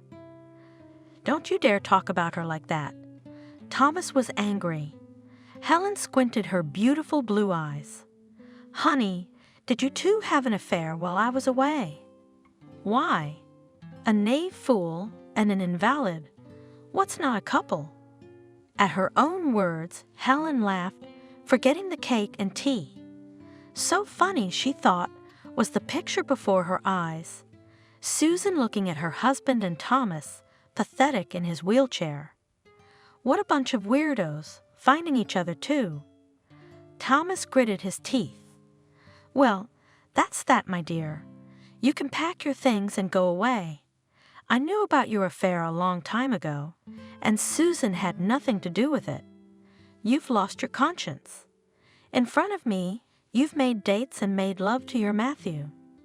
I was hoping that at least you'd be sensible enough to come to your senses. To be so mean and come home without a shred of conscience? Are you sick, Thomas, or did you hit your head? Do you really think Susan's gonna take care of you now? Nobody wants you. You realize what you are, don't you? You're an invalid, a freak, an unfit freak. Do you even realize that?" Helen, heated by her husband's words, didn't remember that she had an unfinished piece of pie in her hand and crumbs stuck in the corners of her lips. With a wave of her hands, she knocked over the hot tea and shrieked, shaking off her dress. Further insults came as if from the horn of plenty. Thomas did not tolerate it and shouted, "Get ready." Helen grabbed the phone. "Hello, Susan. Don't you have anyone else to talk to?" "What are you doing with the inferior?" "I'm laughing my ass off right now. A handicapped man has found a mistress. Now you listen to me.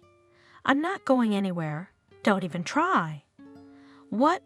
You're going to move out of your grandmother's house and into an apartment? Don't dream of it." Throwing the phone away, she turned to Thomas with flared nostrils. Don't even think about living in this apartment." She turned to Thomas. "In fact, I'll sue you for maintenance. You're obliged to maintain me." Thomas, as if seeing his wife for the first time, she looked like a witch from a horror movie, beautiful and scary at the same time. Blue flames blazed in her eyes. Her scarlet lips changed their shape, from a sinister smile to a contemptuous curve. Her hair spilled over her shoulders, and the woman was evil incarnate. Thomas even laughed. "How'd that make you feel? You even looked prettier when you started calling me names." "Calm down. Forget about your dreams. I'm disabled, and I got my apartment from my parents. So, Helen, you're gonna have to go to Matthew." The mention of her sneaky lover threw Helen off balance. She ripped her coat off the rack in a frenzy and ran out the door, cursing Thomas, Susan, and everything in the world. Susan hung up the phone and cried. Helen had just climbed, in big muddy boots, into her soul, and in 2 minutes had trampled everything possible there, professionally trampled. God, why is everything so complicated? Why does she, Susan, get everything through the cracks, and not just straight and simple like the others? But if you think about it, Helen's right. Susan, her friend, just took advantage of Helen's absence. She's a regular bitch. And once again, Susan's days became gray and dull. Again, there was no reason to be happy, healed like before, only it was even harder. Now she didn't know how the man she loved smelled, what strong hands he had, how he knew how to lift her spirits and calm her down. It was all the more difficult to realize that now she would never be able to forget Thomas, and at the same time she would never be together with him. She would try to avoid even a chance meeting with him, but she had lost her friend too, and forever too. Susan got up in the morning, habitually drank her coffee with a sandwich, habitually went to work, talked, did everything that was supposed to be done there, even conscientiously and honestly. She could even smile. Outwardly, it was the same Susan. Only when she got home in the evening, she remembered those 15 days she had spent with Thomas.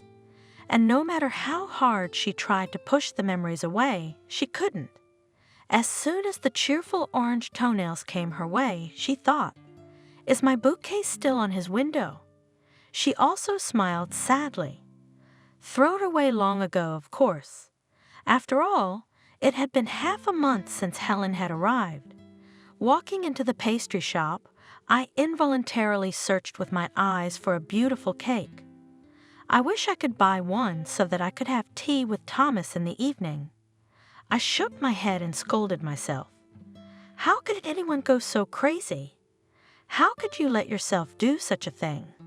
To develop in a couple of weeks an enduring habit toward the man, a habit of measuring everything in the world against Thomas's existence as if he belonged to her.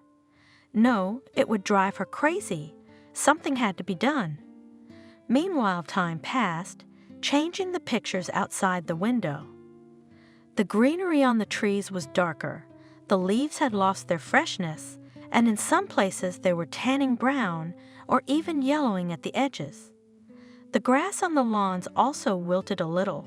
Only the sturdy marigolds, absolutely as before, shone bright orange like little suns, bringing joy to the sad landscape. Several months passed.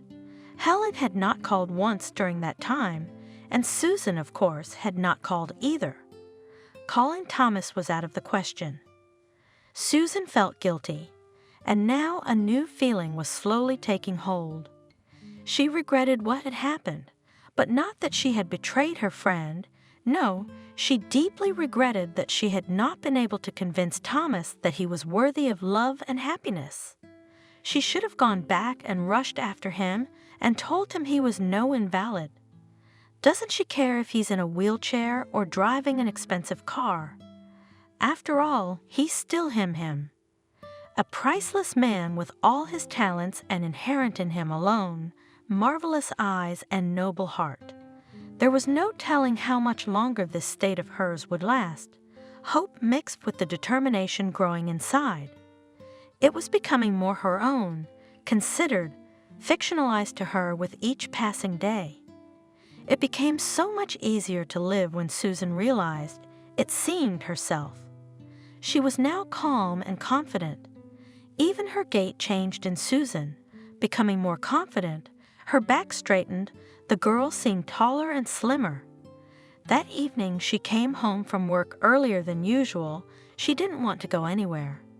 Susan aspired for some reason to her cozy house, to the familiar comfort of wooden walls, where warmth and music always reigned.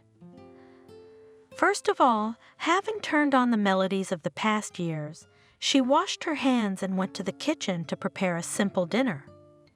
"What's up?" she asked from the refrigerator.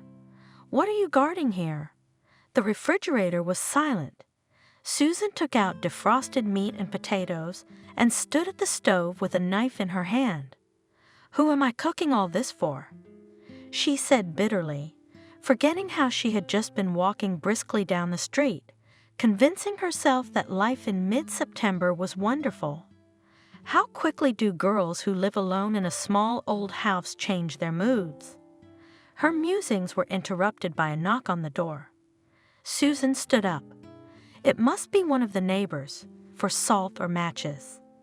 The houses in the private sector were densely packed, and everyone knew each other, and since it was a short walk to the store, they often went to each other's houses for small things. As a matter of course, they took for granted small requests to neighbors and mutual favors and services. Susan walked quietly, but had time to wonder as she walked.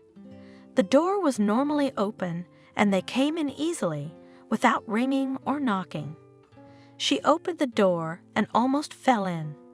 On the porch was Thomas. He had a huge bouquet of flowers in his lap. And yes, they were fragrant, fire-burning marigolds, Susan's ubiquitous and adored small flowers. Coals burning, even releasing already in the semi-darkness. Several months passed. Helen had not called once during that time, and Susan, of course, had not called either. Calling Thomas was out of the question. Susan felt guilty, and now a new feeling was slowly taking hold. She regretted what had happened, but not that she had betrayed her friend. No, she deeply regretted that she had not been able to convince Thomas that he was worthy of love and happiness. She should have gone back and rushed after him and told him he was no invalid. Doesn't she care if he's in a wheelchair or driving an expensive car? After all, he's still him. A priceless man with all his talents and inherent in him alone, marvelous eyes and noble heart. There was no telling how much longer this state of hers would last, hope mixed with the determination growing inside. It was becoming more her own, considered, fictionalized to her with each passing day. It became so much easier to live when Susan realized it seemed herself. She was now calm and confident. Even her gait changed in Susan, becoming more confident, her back straightened, the girl seemed taller and slimmer. That evening she came home from work earlier than usual. She didn't want to go anywhere. Susan aspired for some reason to her cozy house, to the familiar comfort of wooden walls, where warmth and music always reigned. First of all, having turned on the melodies of the past years, she washed her hands and went to the kitchen to prepare a simple dinner. "What's up?" she asked from the refrigerator. "What are you guarding here?" The refrigerator was silent. Susan took out defrosted meat and potatoes and stood at the stove with a knife in her hand. "Who am I cooking all this for?" she said bitterly, forgetting how she had just been walking briskly down the street, convincing herself that life in mid-September was wonderful. How quickly do girls who live alone in a small old house change their moods? Her musings were interrupted by a knock on the door. Susan stood up. It must be one of the neighbors, for salt or matches. The houses in the private sector were densely packed and everyone knew each other, and since it was a short walk to the store, they often went to each other's houses for small things. As a matter of course, they took for granted small requests to neighbors and mutual favors and services. Susan walked quietly, but had time to wonder as she walked. The door was normally open and they came in easily, without ringing or knocking. She opened the door and almost fell in. On the porch was Thomas. He had a huge bouquet of flowers in his lap. And yes, they were fragrant, fire-burning marigolds, Susan's ubiquitous and adored small flowers. Coals burning, even releasing already in the semi-darkness. Susan awed and pressed her hands to her cheeks. Susan, in short, I can't be without you. If the prospect of being the wife of an invalid doesn't frighten you, Jesus, Thomas, what are you talking about? What kind of invalid are you? Susan deftly rolled Thomas' wheelchair across the threshold and stepped forward to open the door. Thomas rolled smoothly inside, stopping in the kitchen. He smiled and rubbed his hands together. It seems there's no need for man hands around here. What good timing, if you only knew. Susan whispered, lowering herself into the chair next to Thomas and reaching for him. However, the endless hugs and kisses did not prevent the lovers from preparing a delicious dinner. After all, Thomas had become almost a pro at cooking, practicing in the kitchen almost from the beginning of his stroller life. They talked loudly across the hallways of the room, heard no response, talked again, and it didn't matter what about. Susan, eyes shining, was running back and forth through the house because she had decided to set dinner in the hall. She pulled out the festive tablecloth, rattled the cups from her grandmother's set, ran to the kitchen to wash the flutes. Then she laughed for a long time without saying why. After she laughed, she confessed to Thomas, I don't have any wine to pour into the glasses. The store's closed. What's the trouble? Thomas reassured her. We'll pour tea in them.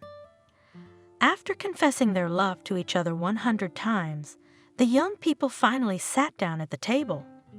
They clinked the tea poured into crystal flutes, and Thomas coughed, playing the old Toastmaster. Let us drink this divine nectar to the fact that the walls of this splendid house will never hear the crying or see the tears of its beautiful mistress. Susan, looking confusedly into Thomas's eyes, interrupted him at the last words. A beautiful toast. Thank you, Thomas. But you know, I suggest we drink to something else. I have a surprise for you, so let's drink to it. She held out a leaf across the table to Thomas. The man took it carefully in both hands and scrutinized it carefully. It was not a clear picture from the ultrasound machine, but a photograph of a new life being born.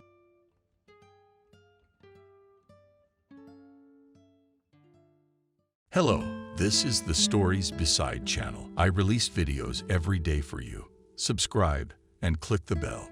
Miranda Barnes, an economics student, had high hopes. She passed her 9th grade exams with flying colors, but had to give up her dreams of higher education. Her mother had been painfully ill for a long time, unable to work and provide for the family. Having entered college, Miranda took part-time jobs washing floors in offices, in the corridors, and even in the entrances of her house. She had to support not only her mother, but also her 9-year-old brother. At night, Barnes studied exams to continue her studies to get a scholarship. In 3 years, the girl could become an outstanding economist, get a job in a prestigious firm, and finally organize her life. Now, Miranda's situation was quite deplorable. She gave the last money for her mother's medicine and could not buy food at home. Pathetic handfuls of groats orphaned the girl that she could not cope. Hopelessness and the ever-hungry and begging look of her brother made her go to shameful lengths. Sometimes she heard the reproaches of her classmates as she rushed to the dining hall first, trying to pick up leftover portions from the table or stack bread for her mom and brother just to eat. The beautiful Lisa, whose tuition was paid for by her father, spoke mockingly. This Lisa was an arrogant girl with no intelligence. She studied for appearances so that she could inherit her father's firm and learn to know a little about business. The girl gathered her own crowd around her, often went out through parties. She's been hanging out with a few guys at a time. Lisa had two friends, Camille and Emily, lower in status, but ingratiating herself to them with her deserved a place next to the star of the course. And she's a bum. Nothing to talk to her about. Emily seconded her friend's arrogant tone. Miranda walked by and pushed her hard from something she had fallen over and scattered a piece of bread. Trinity laughed evilly and walked away, and Miranda gathered it up with pain in her heart. I took the bread. Mommy, forgive me. I'll manage. We're making a big soup tonight. I'll throw potatoes from the neighbor, and you won't starve. She whispered the words to the collective farms. Big tears were flowing down her cheeks, covering the world with a shroud of grief. Day after day, Barnes endured the taunts of her classmates. She began to be shunned. After lectures, the girl ran home, invented, and what to feed the household. The family lived in a dorm room, which was knocked out by her mother when her father abandoned them. Hunger drove Miranda to despair. She did not eat bread for days, giving everything to her family. Her mother never got out of bed, only stroked her daughter's head and cried. Charles looked at her hungrily every time and hoped that her sister had brought something tasty. Miranda's mind was running wild with thoughts of how to get money. Salaries and scholarships. Miranda scrambled for groats, vegetables, and medicine, but the pennies she received were not enough. Already in a week, the resources were depleted. Going to the social services was useless.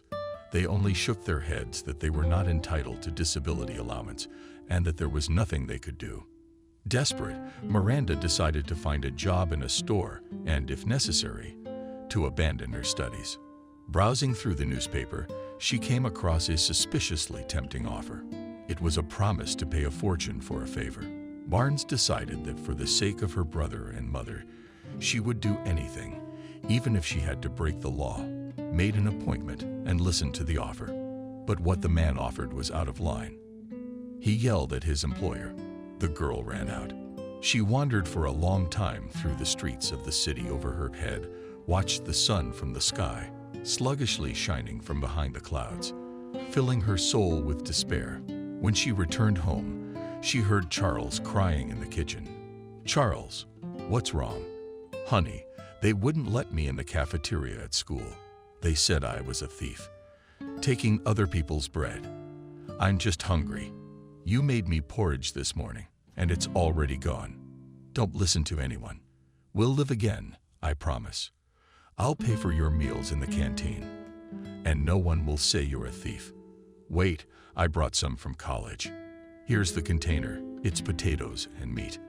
Lucky for me, the cook took pity and gave me a loan. Hopelessness, emptiness.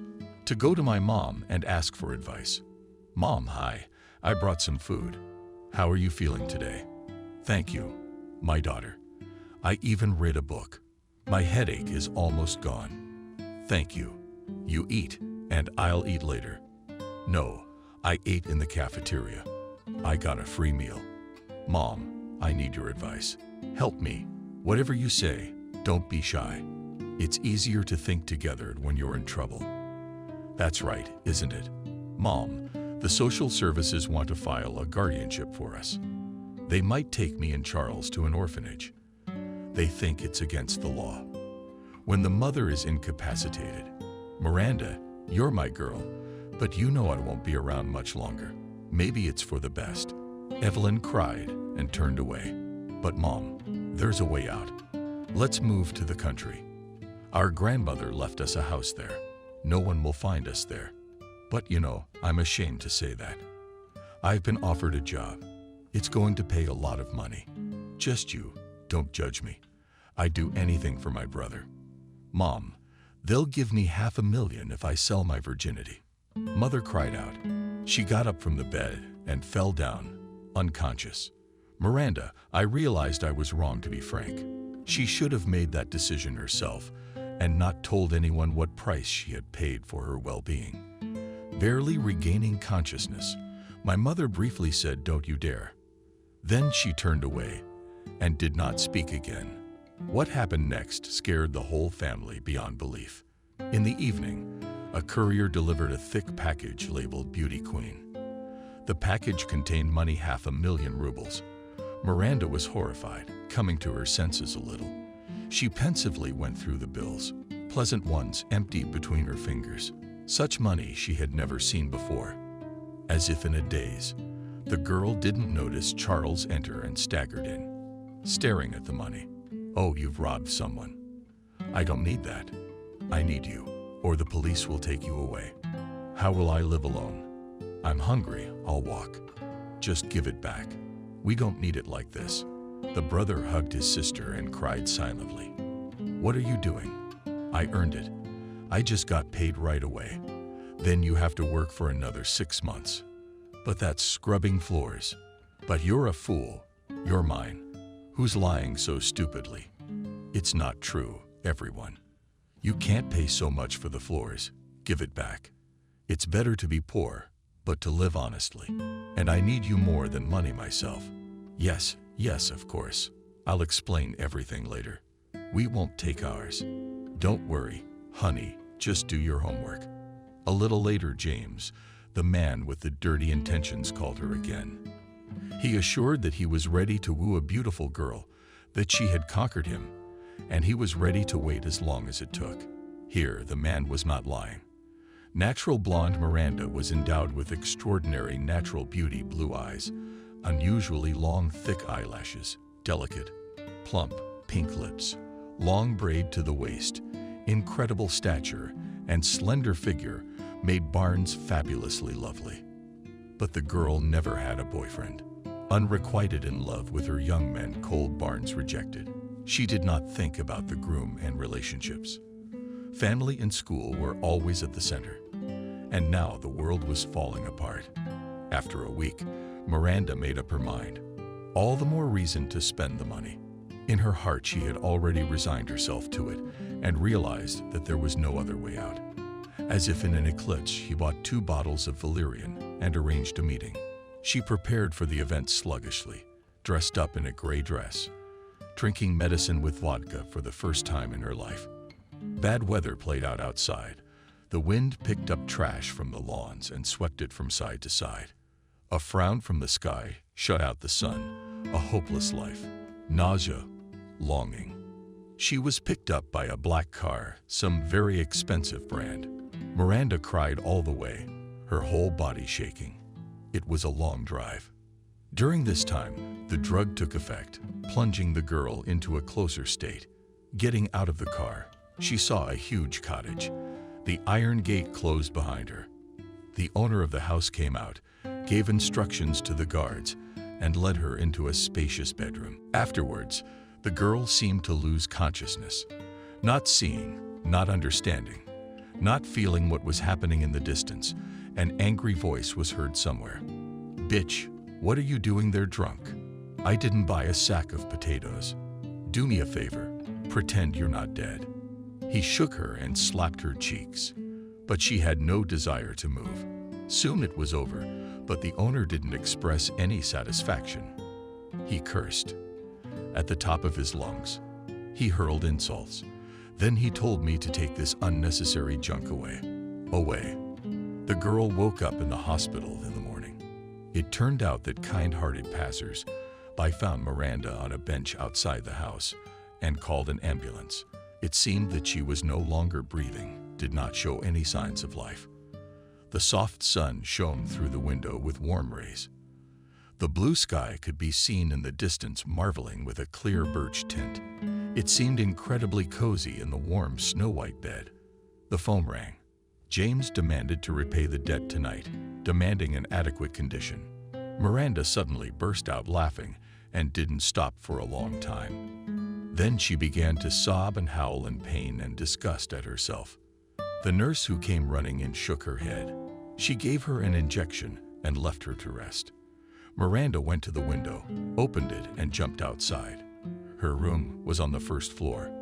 Barely able to stay on her feet from the dizziness, she resolutely went home straight in her hospital gown. Picking up her things was disgusting. She'd even left her cell phone behind, a reminder of the horrible deal. Barnes became a different kind of tough, unwavering, courageous. An hour later, she was home. The money she received was in her mother's account. It was more secure that way. But there was no time to pack. Realizing she couldn't get rid of James that easily, Miranda moved Charles and her mother to the village in advance, hiding them in her grandmother's hut. There was no time for a sabbatical. They had to leave in a hurry.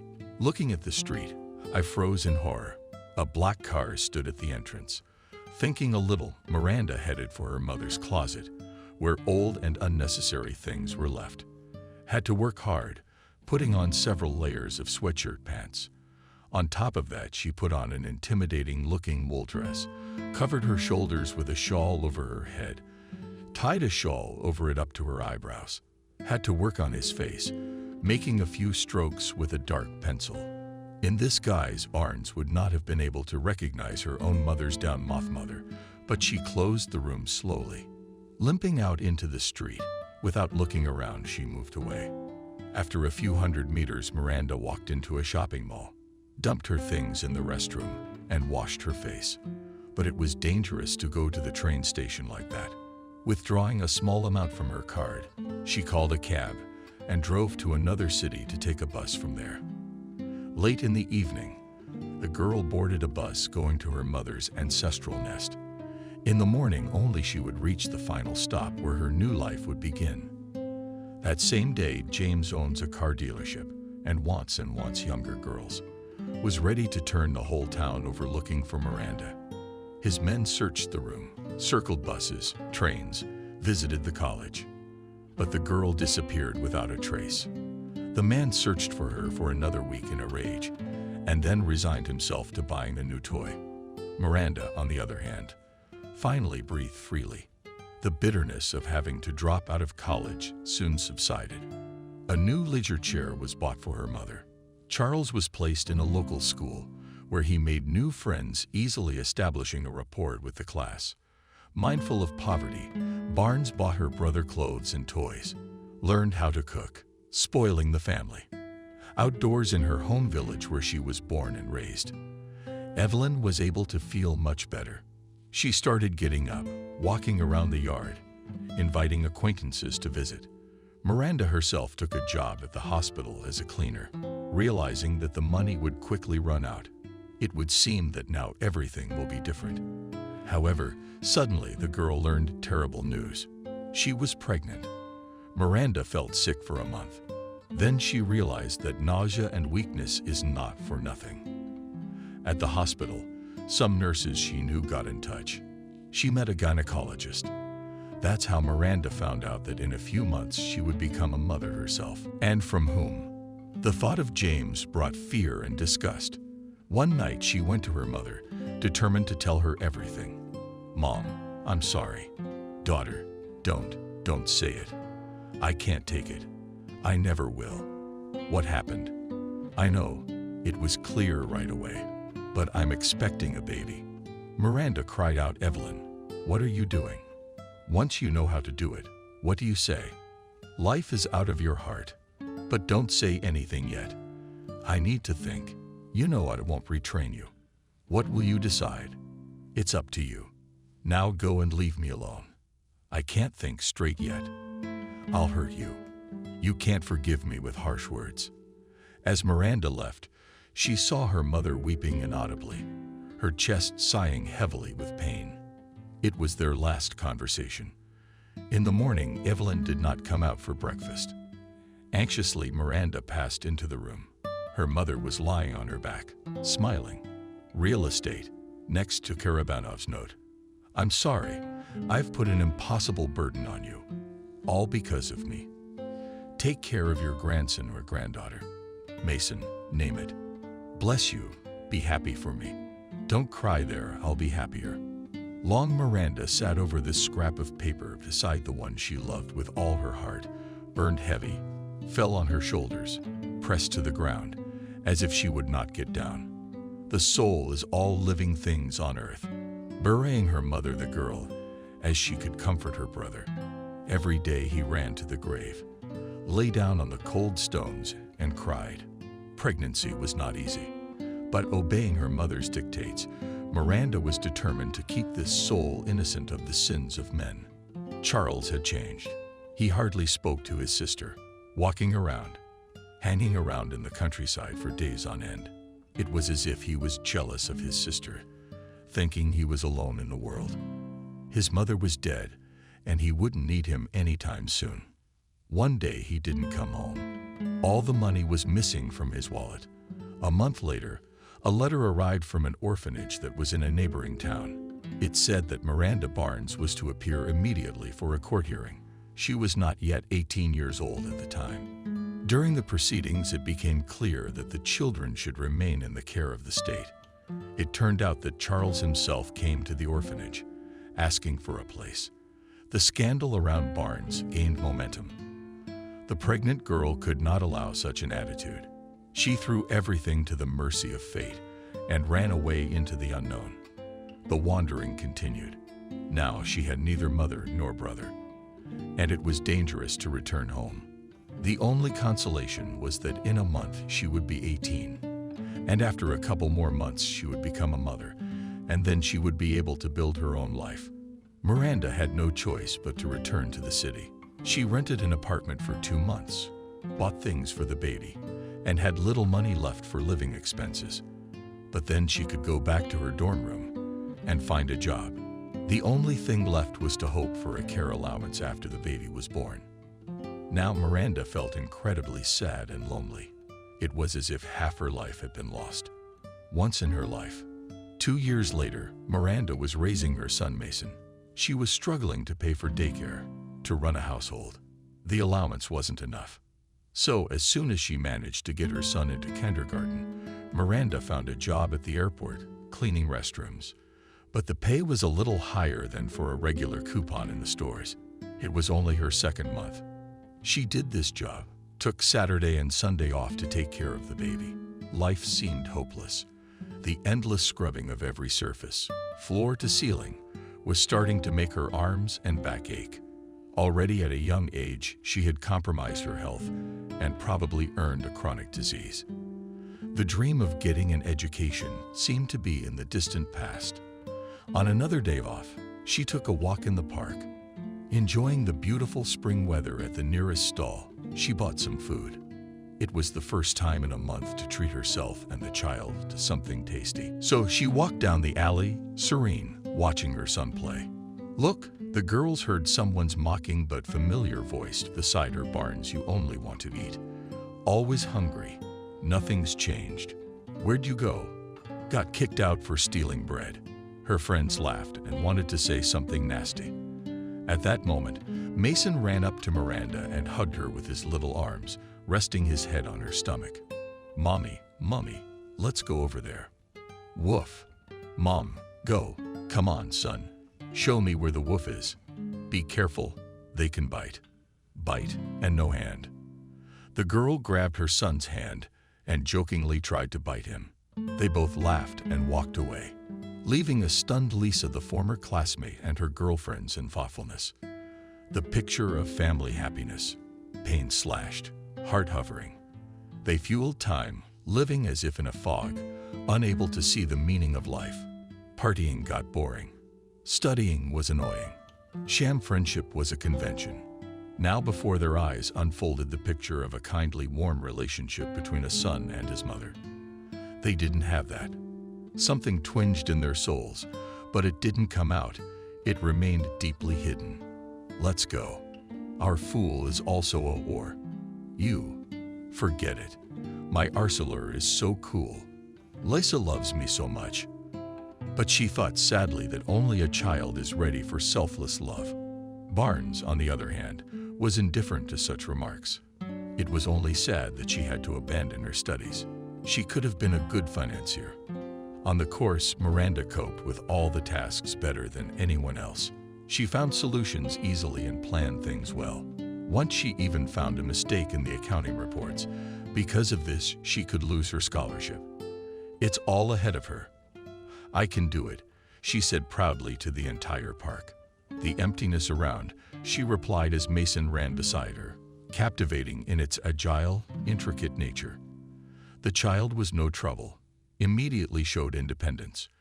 Without tears went to the garden, ahead of peers in development for a year. He was the meaning of life, a source of happiness. Only upsetting was the constant lack of money. This endless, miserable existence.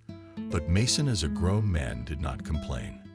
As if sensing his worries, Miranda ran with all her legs and hugged him. "Mommy, I love you."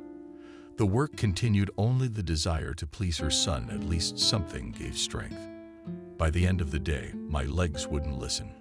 Confused, the head treacherously pitied, and hands barely dragged. Heavy buckets. Water had to be drawn in a special room, which was on the opposite side of the toilets. Drawing water in the restrooms itself was forbidden. The sink was not adapted to put a tall bucket in a day. She sometimes had to change the water 50 times. The airport was breathing, knocked, shouted. In general, lived its noisy polyphony of life. No one paid attention to the cleaning lady in a blue robe and kerchief, hiding the beauty of a young girl.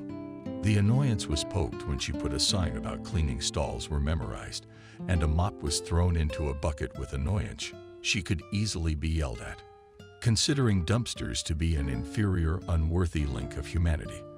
The long-awaited Friday came, the last day of her shift. Her back and arms ached treacherously.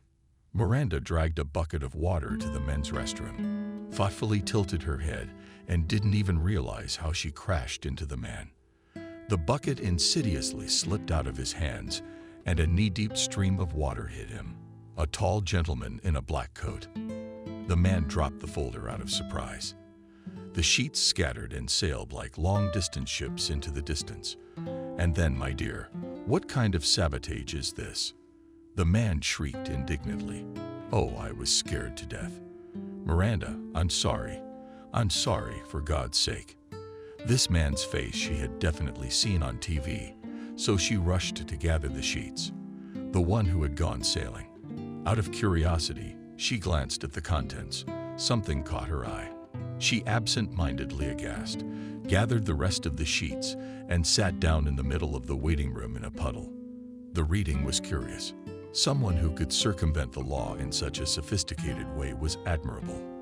However, there were unacceptable errors in the documents, covered obvious financial fraud. The man in the black cloak jumped up to Miranda and snatched the papers.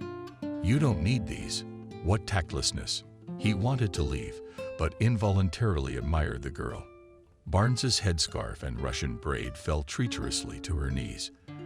Clear blue eyes looked reproachful. The man hummed and put up a hand. "Get up. How did it come to this?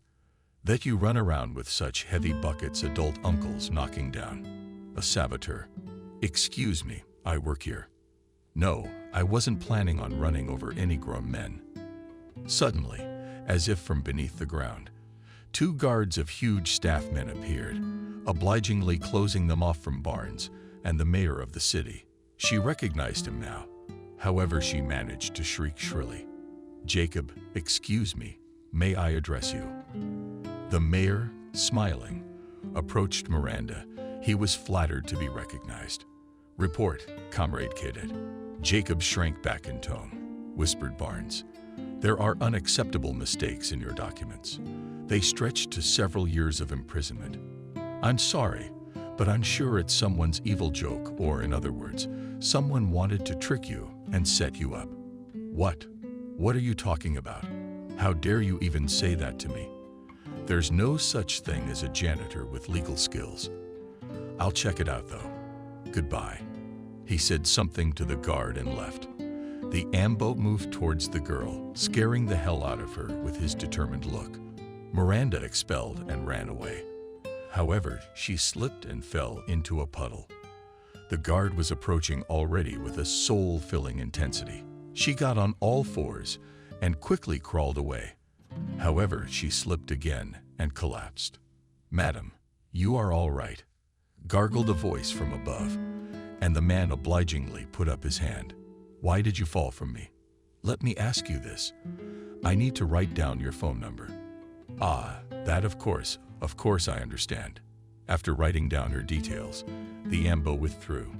Miranda collected water in a bucket and went to work with an hour to go before the end of the shift. And it was also necessary to wash the cubicles for the last time to turn in the post of night cleaner. This incident was almost forgotten. Only did not give rest to these brown, piercing eyes.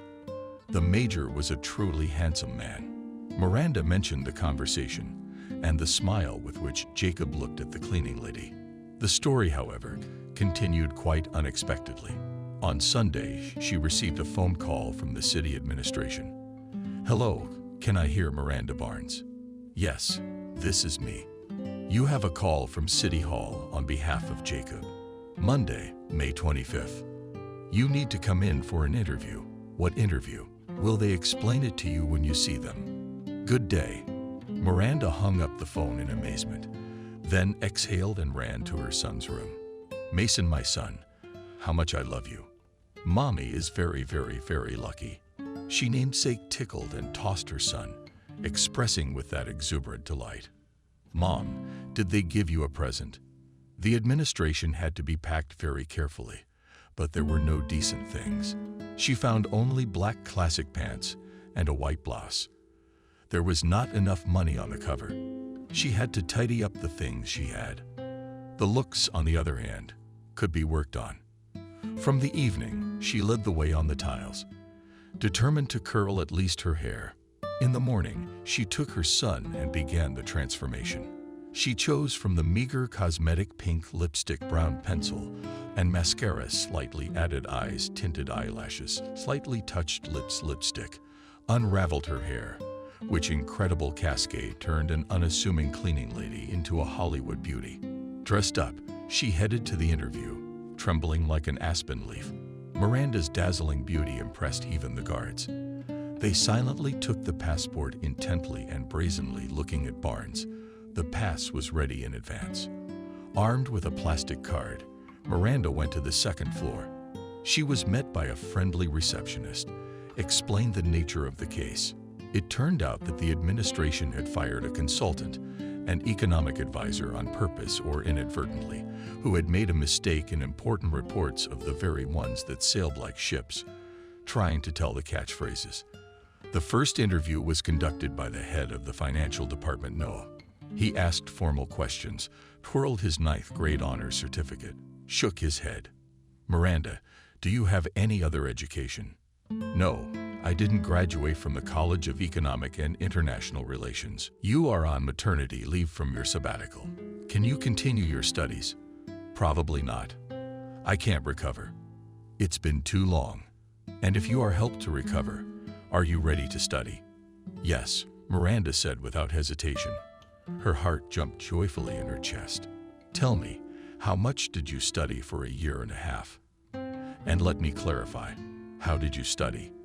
"I passed every session with honors." "So you're an outstanding student. Isn't that right?" "Well, Jacob vouched for me. And those documents at the airport, really only an outstanding financier would have seen through such a clever scam in a minute."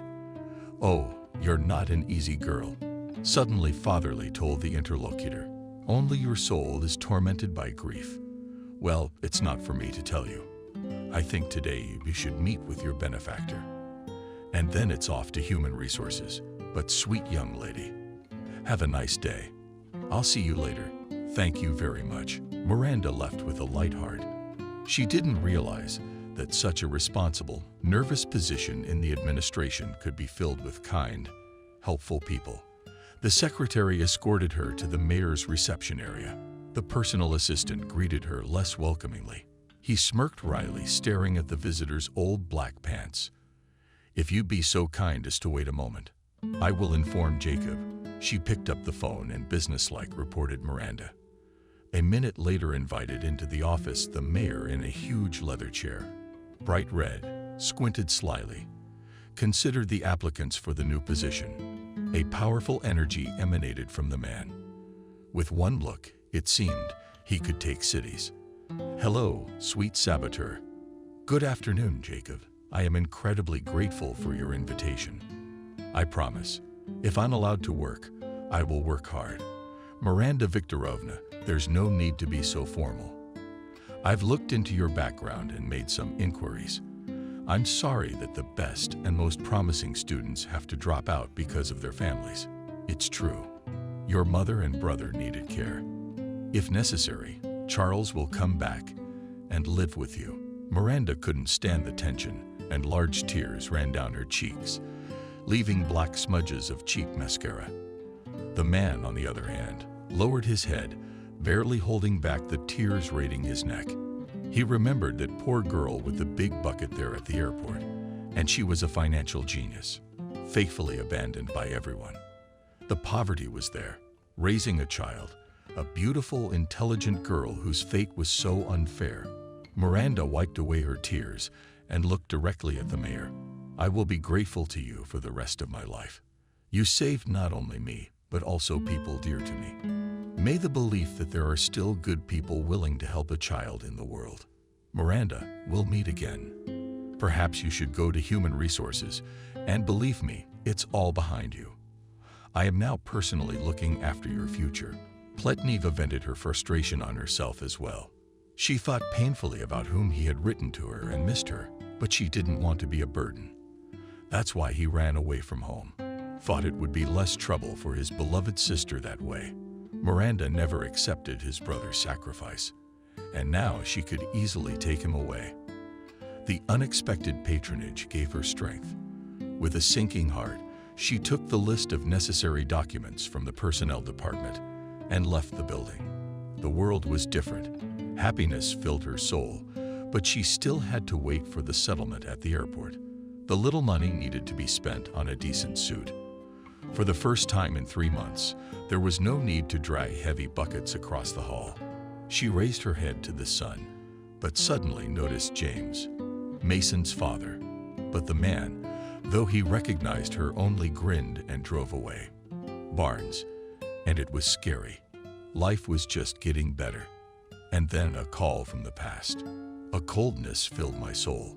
Miranda decided to pick up her son early from the garden and walk with him. She didn't want to be afraid and cry anymore. Mason rushed joyfully to his mother and clung to her, hugging her with unrestrained babbling. The son was always trying to tell her something. Coming home. Now he was blaming something, which was taking a bite of the cutlet from his plate. Miranda laughed as she listened to her son's strange phrases. As I approached the house, I saw a familiar figure and rushed away. Then she walked resolutely to the entrance. A man approached her mockingly. James shook his head and chuckled. Hello, my beautiful, beautiful face. Don't you remember what you owe me? Hello, let's talk. Count 20% of your income in favor of your son for 19 months. Who's gonna count that debt? You know, connections don't help. Children are sacred. So how much do you owe me? Excluding 500,000 of that amount. Or maybe I'll even do the paperwork and company reports myself. She suddenly felt desperately angry. Do you owe me compensation? It's because of you that I had nothing to feed my son. It's because of you, you bastard. I dropped out of college. And you know what molestation is. I could put you away. And now you're taking my life. Go ahead. Just think of your son, how he's gonna live with a murdering father. James changed his face, turned white, clenched his fists. But suddenly he saw the clear blue eyes of Mason, who stood manfully between him and his mother. And calmly, so maturely said, "Don't hurt your mom. What's your name?" "Boy." "It's a little cold, James." Well, Mason didn't answer, took his mom's hand and pulled her into the house. Miranda and Belle's heart was filled with hatred mixed with fear and disgust. But she was determined that she could stand up for herself and her son, feed her son, and put him to bed. She called the police, saying there was an intruder in the house. The lawman arrived surprisingly quickly. Barnes detailed that a man had been stalking her for several days. She gave the license plate number of James' car and described his appearance. The war was on. It was too late to retreat. After seeing the guests off, The girl thought she should have told the truth. The case was not easy. She should have been more careful. Act thoughtfully, not rashly. For now, the plan was simple. If anything happened to her or the baby, the police would have James and a harassment report. The weekend ahead was a new job and a new life. After a month, the girl had settled into her favorite job. In addition, she managed to recover in college. Having secured the support of the administration, in a year she will receive the coveted crusts. Until then, the documents only listed as an assistant. Young age was not an obstacle to phenomenal efficiency. Miranda's talents in finance in general were unrivaled. She checked documentation, instantly found errors in calculations, easily made estimates, helped to plan the budget. Patient, calm employees quickly got used to her, considering her opinion in many matters. In the evenings, for an additional reward from the same accountant, helped that with the monthly routine. Learned Barnes, in absentia in time to catch up over the weekend. A joyous event occurred in the family. Brother Charles returned. As the prodigal son long cried, repented, begged forgiveness. Miranda was granted guardianship. The family was now receiving an allowance. Charles changed a lot, becoming softer and more independent. He grew very fond of his nephew. He took him to the garden, walked, and played with him. Miranda's brother was wary of his new job. He was frightened by the responsibility that his sister took on his shoulders. Sometimes under the windows loomed the mournful figure of James, who had already been divorced twice. He had no children of his own, but his son Miranda kept the man busy. He brought gifts, tried to get to know her, talking Barnes into forgiving him. Forget old grudges. Let him see his son. The girl was adamant.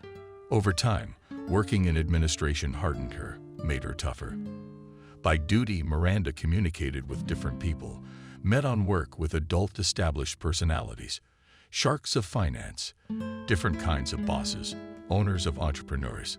The name of the legendary Miranda Barnes was increasingly heard at the top. She was indeed a brilliant financier and mathematician, to some extent even a fanatical workaholic. Not seeing life around her, timid attempts of colleagues to evoke sympathy in her, to make friendship every time ended in failure. Barnes became an implacable feminist. To start a relationship did not know how and did not want to.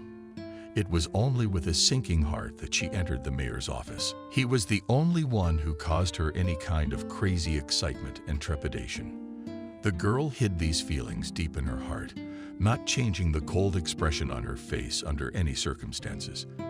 Time was passing swiftly. The Barnes family fixed the housewarming party. It happened on graduation day, with the administration's approval. The single mother graduates were given a 2-bedroom apartment right on the waterfront. The fabulous beauty of the housing awakened Miranda's exuberant enthusiasm, forgetting everything in the world like a small child. She ran and galloped through the rooms, crying, kissing the frame and Mason. Charles tried to keep his face. He was afraid that all this prosperity was a dream. He would open his eyes, and the fairy tale would be over. Mason, on the other hand, shared a wild laugh with his mother. And when he saw his room, he lay down on the bed with his toys and laughed. In the evening, the family had a feast. Miranda invited her friend Varia from work, the same accountant who didn't always get things done. Kelly was much older than her friend, had a husband and 2 school-aged children. When the kids went to bed, they had a strange conversation. "Miranda, you are the heroine of a new fairy tale. There's never been a story like this before, but it's only in the movies, and you can't say you're lucky. You just earned it all with your brain. I wish I had a brain like that. Thank you. How's your family doing? What about us? My Spartans and my dad are camping for a week in some mountains. Where are they gonna find those mountains? I'm supposed to be bored. You know what I get high on? I come home, I have order, I don't have to cook for anyone. I eat my own noodles and relax. Of course I miss you, just not enough to wait for them tomorrow. Haha. What kind of optimist are you? Valka, I can't do that. I live with my guard up, with the fear that someone's following me. And James is following me around, threatening to take my son, but he can't. I've got the kind of defenders that would break him in a heartbeat. That's not right, Miranda. You're too bold. Do you know what they really say about you? No offense, but they call me Einstein and this Papa Carla. That's all good to say to your face. I hear your name a lot. She was a hell of a spinner. She was primitive. I just love my job. What's there to say? All we know is you know who you're dating. You do the financials. But how do you know? You're not the first one to do it. Only then everyone's out of office like a cork in a bottle. After seemingly innocent calculations, how many before me? But Kelly raised an eyebrow at me. 3 were taken, I believe, although they say they left on their own. So much for turnover. It's not an indicator of anything. It's a sign of mediocrity. You don't get it. Only 2 people need the truth, the mayor and the head of the finance department. And with you in office, I had to shut down all my business. So you're like a bone in everyone's throat. You're a truthful worker. I'm worried about you. Listen, what's all the fake stuff they're throwing at me? Why am I looking at business files? It's a very dark old story. There was a case a couple years ago where the mayor's daughter was stolen. There's a lot of bad guys in town, so they asked him not for money, but to cover something up. Then they found the kidnappers, put them away. A week later, his daughter disappeared again. Didn't take any more chances, only it's a secret. I overheard it myself. He's the mayor, but he's not the mayor. The mafia's so powerful, the administration's just a front. It's a cover for dark deeds. So you wonder where you're going with this. Financial genius, be careful. What should I say? It's too late. You've been showing off with your smarts. I'm afraid for you. I'd hire security. Miranda exhaled with difficulty, barely recovering from her astonishment. You should be writing a book of fairy tales. You're imaginative, too. Tell me you're playing a trick on me. You're silly, young, inexperienced, and the halo over your head to the heavens. You know, I was walking. Who could even make such a thing up? Suddenly, the doorbell rang. Miranda rushed to open the door, afraid that the children would wake up on the run, noting that it was strange that someone had found out about the new place so quickly. Kelly rushed to the stove and found the heaviest skillet. Hi, cheekily squeezing through the door, James. I just came by to say congratulations. He taught Chelney the sea and the hostess a bouquet of daisies, pulled out a wooden horse and a laptop. Here to my son and Charles' laptop, let it be. You don't think anything bad. I realized everything a long time ago. Miranda thought. Silence. Nothing portended trouble. Kelly came in the hallway with a frying pan in her hands, and like a samurai, she pounced on the guest. And you're a goddamn bandit. Get the hell out of here. Kelly, calm down. The man came here in peace. Miranda laughed uncontrollably. Sat down on the horse, sobbing and laughing. Oh goodness, that hurt. Didn't even give me a couple of smacks. Maybe my brains would have fallen into place. The friends laughed in unison. Kelly joined Miranda on the horse. They screamed together. But you, too. You. What, are they both drunk or something? I'll come back tomorrow when you've come to your senses. James grumbled and cursed and went out, but the one in the hallway fell in. Sleepy children, those crazy eyes on the mother and her strange guest. Mom, is there a war? What are you doing? Are you torturing Masha? Oh, and who is this to? For you, son, Dad brought it. Charles, if you don't want it, throw it out the kitchen window. James hasn't left yet. He's got a better shot. The girls laughed again, and the children with them. They did not understand the essence, but they supported the general fun. Kelly stayed the night. In the morning, they went to work together. As they approached their friend's car, Miranda said thoughtfully, I've given up on Kelly. It was the first time James had called her father in front of her son, and Mason hadn't even asked. It's like he always knew James was his father. It's not for me to decide or give advice.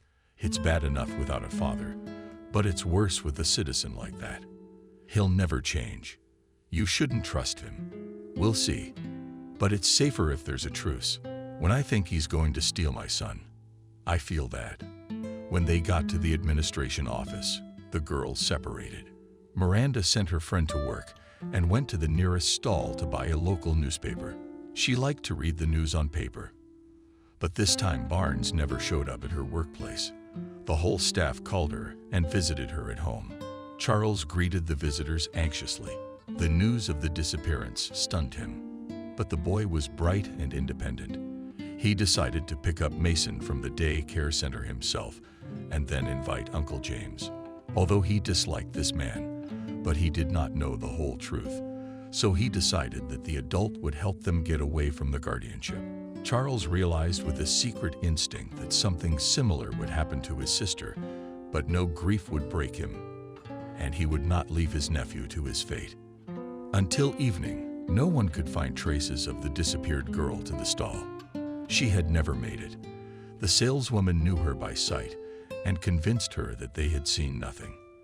And the girl did not buy a newspaper. At the guard post, they brought up the videotapes.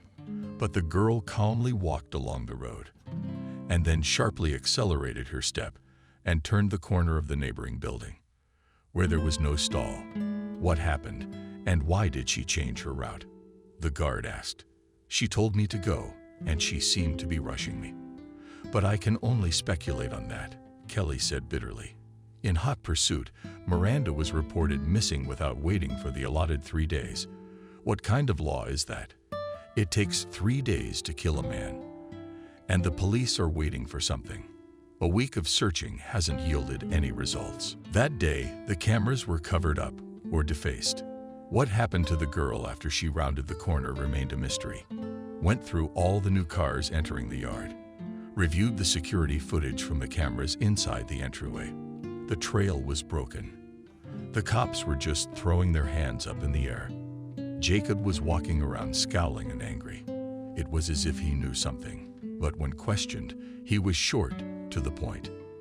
After realizing that the official authorities were no help, hired a private investigator named Liam Donaldson, best tracker in the city.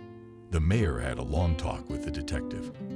He was ready to give away long-standing secrets because he felt a responsibility to this brilliant girl whose talents he had to share. During the year, Miranda had done a lot of left-handed errands and had even been pressured to do so. But about whom and what reports the financier had forged, he did not know. Liam was a man with a capital letter. He decided to visit the family first to help and support the children. But this issue had been resolved long ago. James was able to complete the paperwork in a month, installing not only Mason, but Charles as well. The heroic step of redemption gave life meaning. Only Mason cried relentlessly, calling for his mother and sleeping badly at night.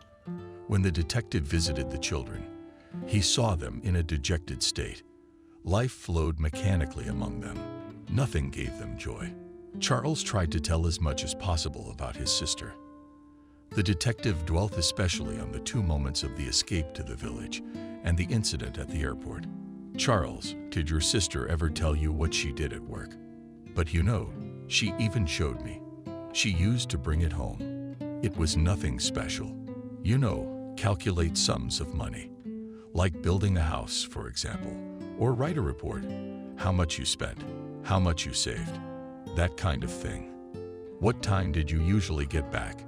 And then after lunch, by about 4 o'clock, I remembered Charles.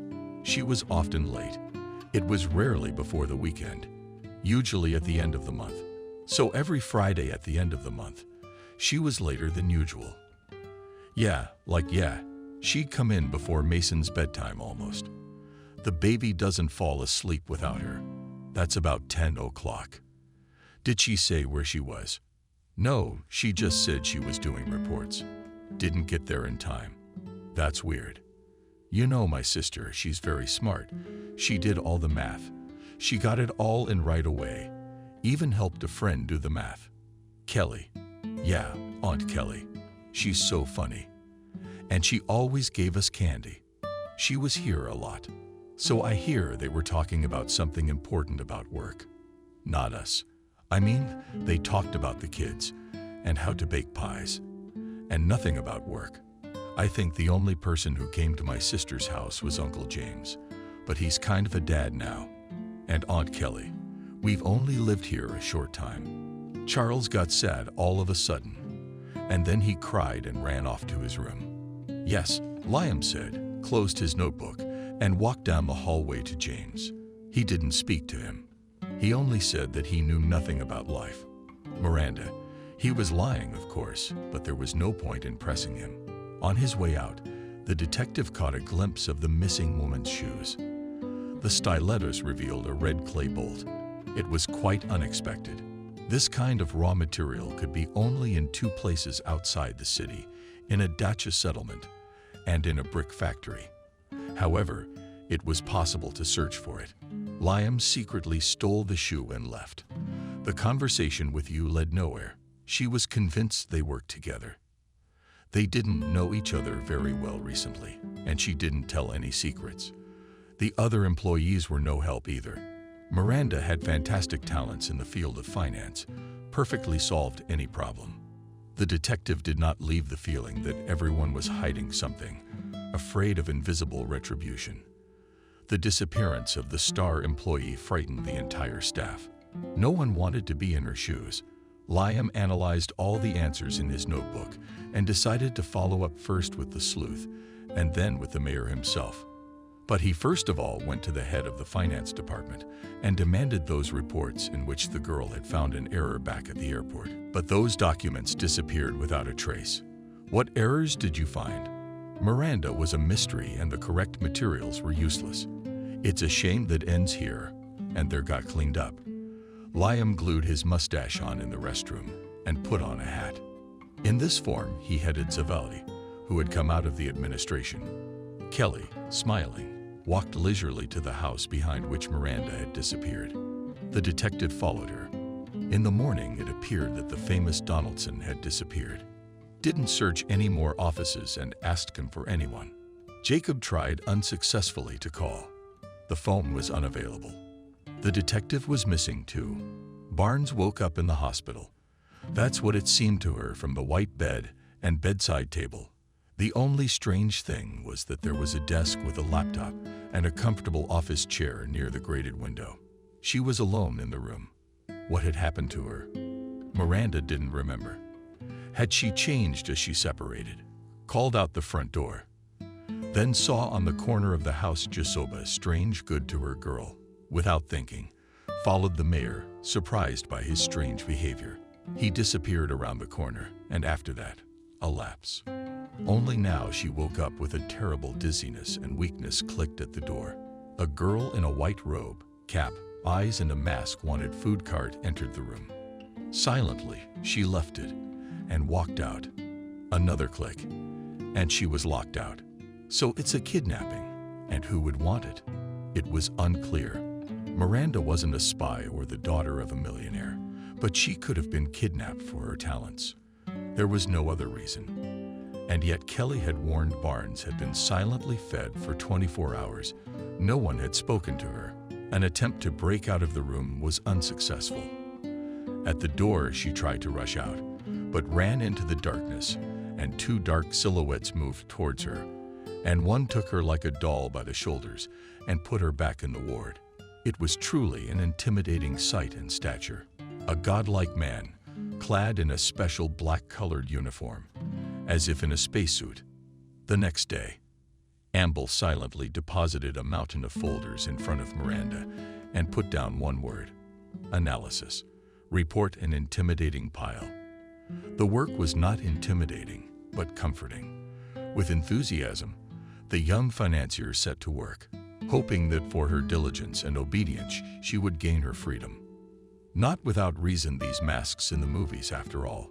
So kill when the face of the kidnappers see the heart was aching for her son.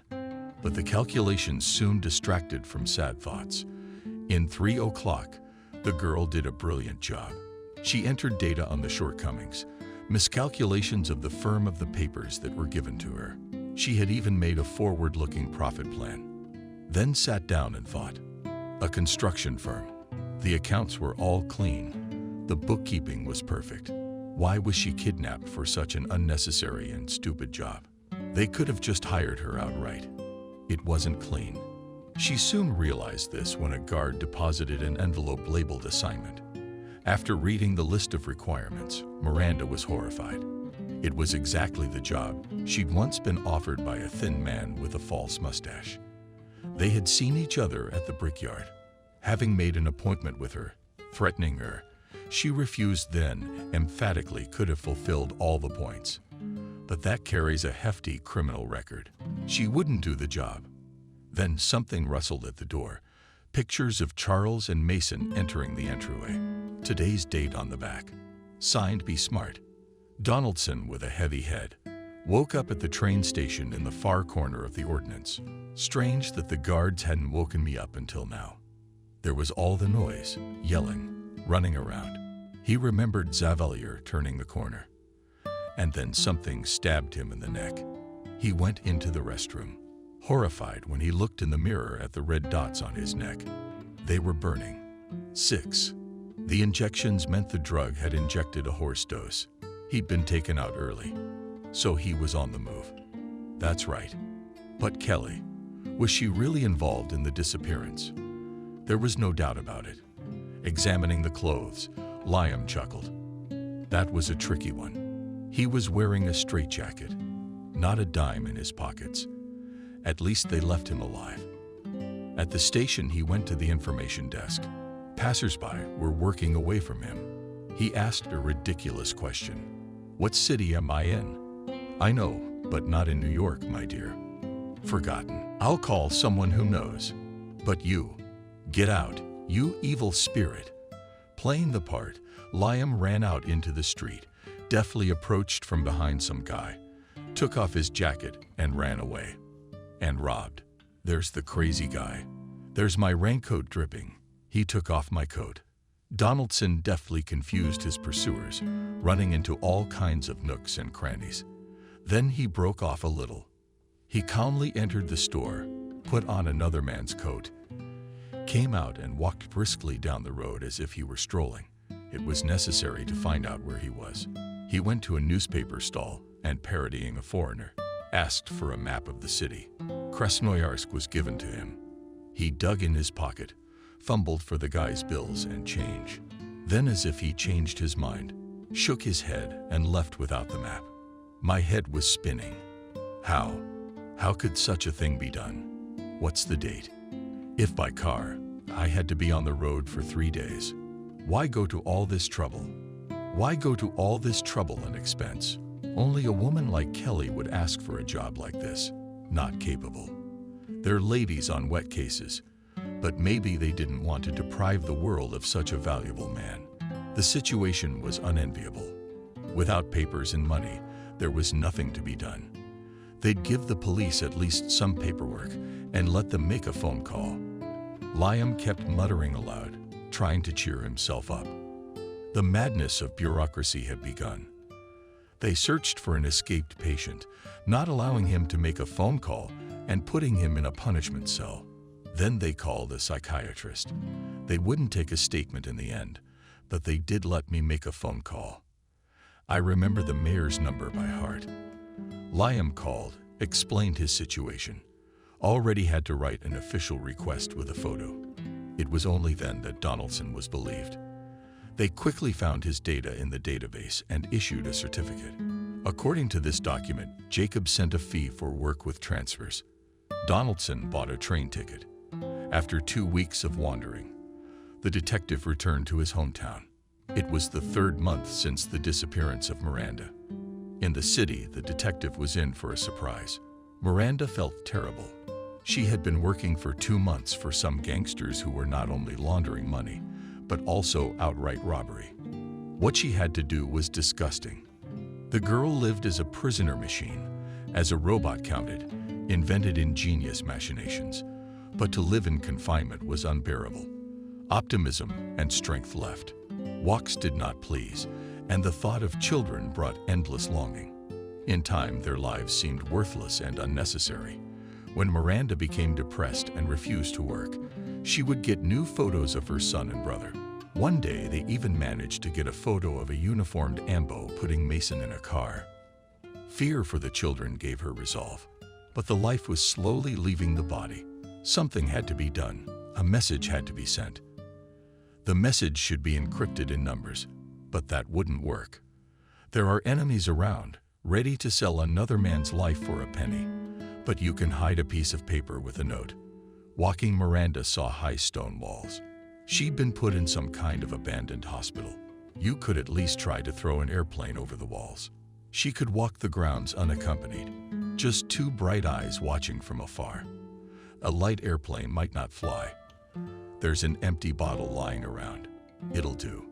Miranda packed, and a note written in faintly visible script.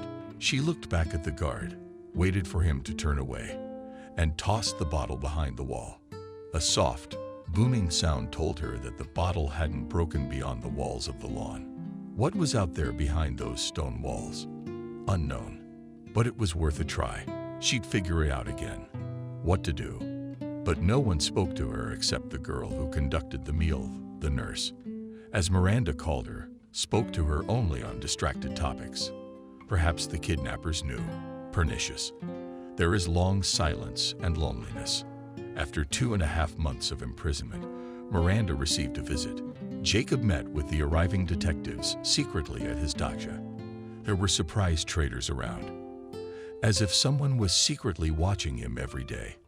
It's good to see you in good health. How was your trip? Nothing, thank you. But that's all for nothing. Do you know how it happened? I found the behavior of your accounting department suspicious. I followed her, but I woke up in Krasnoyarsk. I'm sorry to tell you, Kelly is dead. How did this happen? When? The day after you disappeared. The doctor said it was cardiac arrest. There was nothing that could be done. She had a heart defect. It's not a coincidence. Oh, this is so out of place. Look, it's professional sleuthing. It's all about financial fraud. I'm sure. Tell me, who worked before Miranda? Well, the one who overlooked the fraud. It doesn't matter. He went to his grandmother's house in the country and crashed. What are you saying? And you've been hiding it all, but you'll find out. You know, you've created a breeding ground for crime. Don't forget. Remember who you're talking to, good citizen. And Miranda. Miranda, don't you feel sorry for her? I don't think so. I'd rather she washed the floors than have a hornet's nest like this. Get out. You didn't happen to kidnap her yourself, did you? Oh, Sin City. I'll go myself. You know, I don't suspect you. I think you really love Miranda. But take a closer look at your employees and you'll discover some curious things. Tell security. Watch someone. But who? I can't talk about that yet.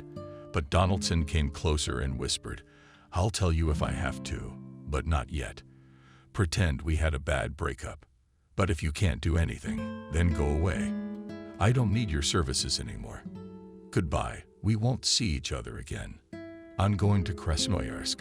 I liked it by transit. Cushing sadly remembered the blonde shy girl, whom he loved like a daughter, took care of her only because she was so similar to his Eve. On divorce, his wife took their daughter and left for Italy. When he saw Miranda, he was stunned. She was an exact replica of his little girl. His paternal feelings for the orphan made him think of helping to support her, to give her a head start on a successful future. And this bloodhound, what a vulgarity he doesn't understand. The Barnes family was going through a sad day. But Mason wasn't crying anymore. He started calling James Papa and grew attached to him. The kids didn't want to leave the apartment and moved to the cottage. How many times did they fight? The foster father couldn't convince them. They lived in the new apartment and waited for any news. Their instincts were right. One day, the doorbell rang and they opened the door. All they found was a package. A nimble courier ran away. In the envelope was $2 million and a picture of Miranda in some room. The important thing was that she was alive. James staggered and stared at the money and could not recall a situation where instead of ransom, the hostage was paid for himself. Mommy cut Mason down, sat down on the floor, and clutched at the photo card. He was calmed and cowered for a long time, but he fought angrily, sat on the floor in the hallway and cried. Mom. James and Charles stood by his side and wiped away the tears running down his cheeks. That night, Liam continued his investigation. He already knew about the photo. Charles had called him immediately and told him to come over. The photo was now in his pocket. He lit a lamp and examined it closely through a magnifying glass. Miranda looked tired and depressed. There was a laptop on the table, the walls and sheets white window. The detective began whispering phrases aloud to organize his train of thought. There are bars on the windows, and through them you can see the street, but that doesn't give much away. But however, it looks like the walls are stone. Aha! Reflection in the laptop. Look at that scary figure standing there like the devil. It's a Special Forces uniform. What does that mean? We're looking for military. He took a close look at Donaldson's photo and entered all the relevant data into a notebook. He wanted a dossier on all the administration employees. In the morning, he requested that data via email. Now with the mayor, they communicated without phones, creating a secret new email on the case. Turns out 4 had served under contract, but only 1 had served in Special Forces. About 10 years ago. Incredibly impossible. Donaldson shrieked in amazement, wrote down all the data, and moved resolutely into administration. On the way, he more dodgy, approached the change of image. For this, he had to go to the barber shop and shave himself bald. Life for him was more expensive than hair without sultry black hair. Donaldson became a different person. He sat down on a bench outside the very building where Barnes had disappeared and began to wait. The right man walked to a car in the yard, got in it, and drove away. Liam, on the other hand, had taken care of the cab in advance. He ducked into the car, slipped a triple payment to the driver, and told him to follow cautiously. The driver ahead of him noticed the pursuer and waved slyly into the courtyard. And then he vanished. It was a failure. Now the perpetrator was in hiding, and it would be very difficult to catch him. The failure didn't upset him. Donaldson pulled a shoe out of the clay that he had completely forgotten about and headed for the brickyard. There he showed Miranda's photo at the gatehouse and learned that the girl had met with some man. But the records were no longer intact. They were deleted every month. The trail was interrupted again. Only a verbal profile of the secret interlocutor could help to find traces of the missing girl. The chances were getting slimmer and slimmer. It was like the kidnappers were playing a joke, playing with anyone who could help them find Miranda. Meanwhile, the administration was preparing a coup d'etat that could have happened much sooner if it hadn't been for Miranda taking Kelly's place.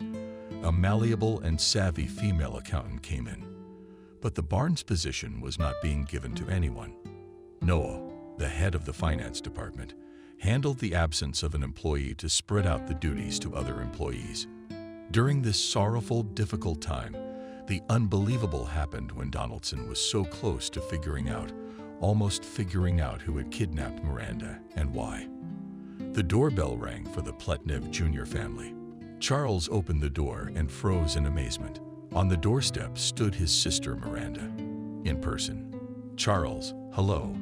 Quietly, tearfully, she said. "What's at the front door? Let me go home." Mason where? Cured from the tetanus that seized him from joy, Charles pounced on his sister, crying loudly and laughing at the same time. Mason, your Monty's back." Monty. The son flew in and climbed into Miranda's arms, clung to her with his little hands. "Mommy, don't go away.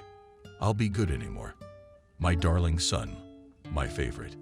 The mother Reed cried and kissed her son. Almost till morning, Miranda sat in the circle of her family.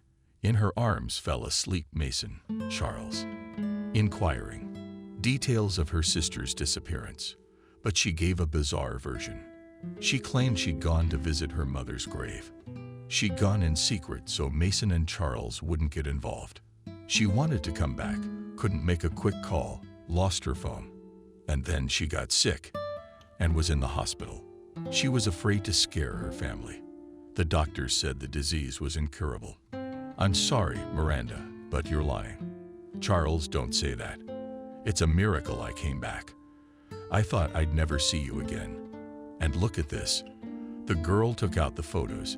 She was in the village cemetery at her mother's grave. There were 2 more photos outside the house. The brother shook his head. It's not so dark in here. Is that the picture you sent us? And a lot of money too. Miranda spun the photo around in the white room and quietly said, "This is me at the hospital, helping them with the bookkeeping." And the money, Miranda. Charles, give me a break. I only sent the photos through people I know. I don't know anything about the money. Jacob could have helped you. He felt guilty that you were alone. Sister, I never thought you'd lie to me. We've been through it all. We kept no secrets. We told you everything. Charles, we've had our share of things, and you ran away from home without telling me. That's different. I thought it was my fault you left college. And for what? Because you worked your ass off just to get your family something to eat. Charles, my dear, let's not quarrel. I'm very tired. I love you very much. It's all right. Everything will be like it was before.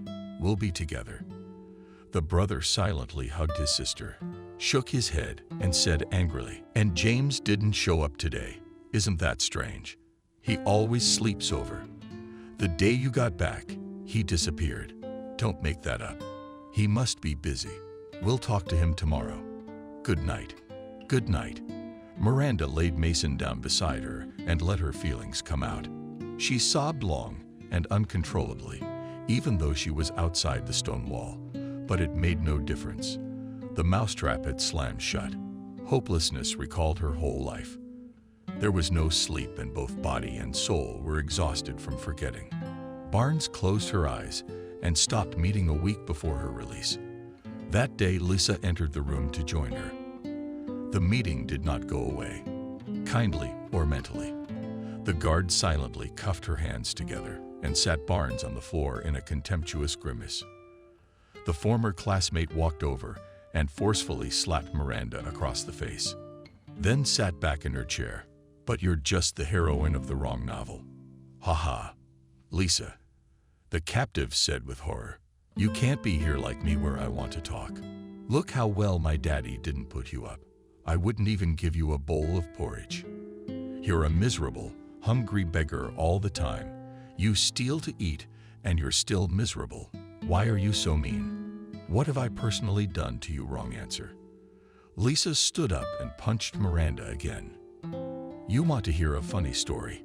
Whose own father despises his daughter. And for what? But simply the child wants to live, have fun, play, live, and not sweat. My daddy, whoever he may be, I've heard of him. You don't need to know that. But he was expecting a son. And when I was born, he beat up my mother for giving birth to a daughter. And you know what? My mother died, and they brought me a stepmother. An evil, greedy bitch. She couldn't stand me. I was babysat by Kelly from Stupino." Miranda was stunned. That was her friend from accounting. "Yeah, she was the one who raised me. She was friends with you on my orders. She got paid handsomely." Lisa was enjoying Miranda's reaction. It was like she enjoyed making other people miserable. "My father kept up with me. He ran his own company. He's got the biggest corporation in town now, and everybody's under him with his permission. My daddy kept me on the straight and narrow. He put me through college at William, except I didn't turn out to be a financial genius. My dad watched our class, and he knew all about you and your extraordinary credentials. It pissed me off because my dad kept telling me to learn from you. I should take an example because you're so smart. Orphan of Kazan. Brothers, you're holding your mom back. You know, my father still admires you, and I'm not bad either. I discovered my talent. First time I ever came up with a plan to get you out of a game. My daddy argued about it, of course, but then he backed off and said I was the best at being sneaky. I'm like his consultant for getting rid of people he doesn't want. Haha, who'd have thought I'd have to get rid of you a second time? The first time with James worked. He's my ex-boyfriend, loyal as a dog. Ah, sighed Miranda in wild horror. She realized she was the enemy of the family. Now to babysit her Mason. But you're a bitch. You didn't even spare the child. There is nothing sacred in your soul. It's black. I've always done everything for myself, and you're just jealous, just jealous. You grew up a princess yourself, and it's not like that. People get in your way. You're a rare bastard, worse than the last bandit. Lisa cried out and kicked Miranda in anger. Shut up. We have your family all to ourselves. James sends pictures every day. Your Mason's daddy won't hesitate to cut you up. He won't. Tears are traitorously streaming down my cheeks. I've had James all to myself from the start. It's only because of his father. There's a business here that keeps one word. And his salon will burn to the ground. You don't even have to pay any money. I came up with the ad in the paper because I knew how you carry it every day with those jobs. But I started typing up the tempting offer before you even had to scare you. You slipped away so fast. You know what the coolest thing James paid you out of his own money? I told him my dad wasn't interested in his salon. He walked like a silk, and he still walks like a faithful dog. That's how he got his first job. Daddy was happy with it the first time, even though he was sticking up for you, and then he decided to set me up. He gave me the lay of the land on those who disobeyed him. I'm a genius at manipulation. I can solve any problem without blood and gore. That's a very valuable quality. Turns out my father is now feared by all the businessmen, but no one dares even mention him. About the fact that my father is the main mafia, controlling the whole city. No one must know at the top. Only the local gang is aware, but she teaches him it's a simple firm, legitimate, unremarkable. Haha, why are you being so silent and listening to me? I'm not here for confession. We can talk though. Lisa stood up and went to the window. She turned around and said, I'm the cunning one, but you're the clever one, the genius. You got in the way again without anyone else, and you threw the mayor in the water. I saw these papers. My father and the previous finance guy spent 6 months preparing them. We had to get him out of our way. He knew too much and could have breathed too much, and his loss is small. What's a small pawn? We have bigger trump cards in our administration, and you were under the radar from the start. We would have let you get away with it. You should have kept a low profile. Now whoever gets in the way will help us. You know that. Ha, you fool. It's you, not me, who's a fool and an upstart. You'd have lived quietly and kept your head down. But we got a way to use your brains. You've made a few 1 quadrillion on you alone. You trained a lot of people for us. It was a clever little scam. Dad said no one could ever steal money so brazenly with clean accounting. You're monsters, monsters who've taken over the city. You've got to clean up the world. You're the monster now. If you don't get it right, you'll lose everything. No, we're not gonna hurt you. But Mason could disappear in a heartbeat, and he's gone. Live quietly. I'm being sneaky here. And you'll do as we tell you. You'll do as we tell you. Miranda was silent. There was no way out. For the sake of her son, she would be ready for any trials, even if she had to go against the law. But she had already broken the law. She had enough dirt on her without her son to put her away for years. But these subhumans have gone further, manipulating people's feelings, exploiting their desperation, driving them into desperate situations.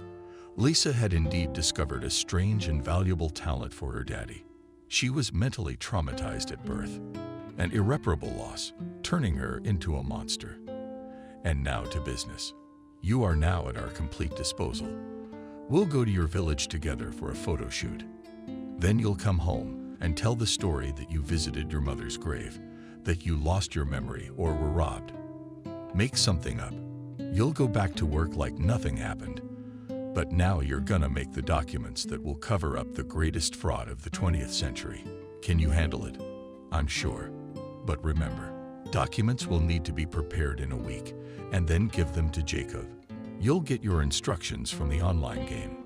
Register as Blood, Ella, and we'll find you. We'll put a big change in there. I feel so good. I haven't felt that good in a long time. I feel better. When I do something nasty, it makes me feel good. Pain. What pain and resentment in you, black soot all over you. Haha. Visionary, crazy. After this conversation, Miranda vainly remembered who Lisa's father was. She could not connect the surname Dodson with any businessman in the city. There were no such people in the administration either.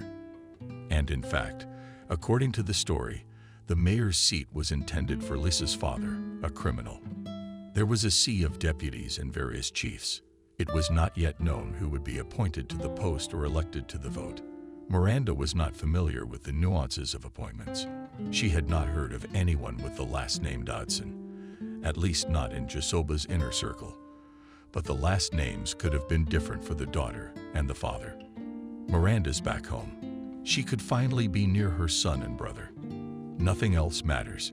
She will be able to make it so that she can deceive not only Lisa, but everyone behind her. But then why was the money handed over to her family? Miranda forgot to ask how much and where is that amount. Perhaps this is another way of manipulation. The money is stolen. Or maybe Lisa's father is not such a monster. Stealing with the help of 1 trillion could have paid for the work.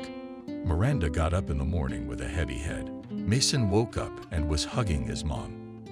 The girl decided to spend time with the kids today. Just had to tell everyone about her return. She called astonished, say Jacob, and invited him to the cafe near the house. To speak frankly, Barnes could not. She had to play the part brilliantly. Lisa convinced her that the corporation was bugging Miranda and watching her every move. The stakes were high. All forces were thrown into one last mad venture. Jacob entered the cafe with trepidation and saw the dear girl he had never expected to meet alive. His security team had long ago tracked the movements of those who would do him harm. Therefore, he was convinced that Miranda would not be left alive. Barnes' call did not fit in any way with the picture his loyal subordinates had outlined for him.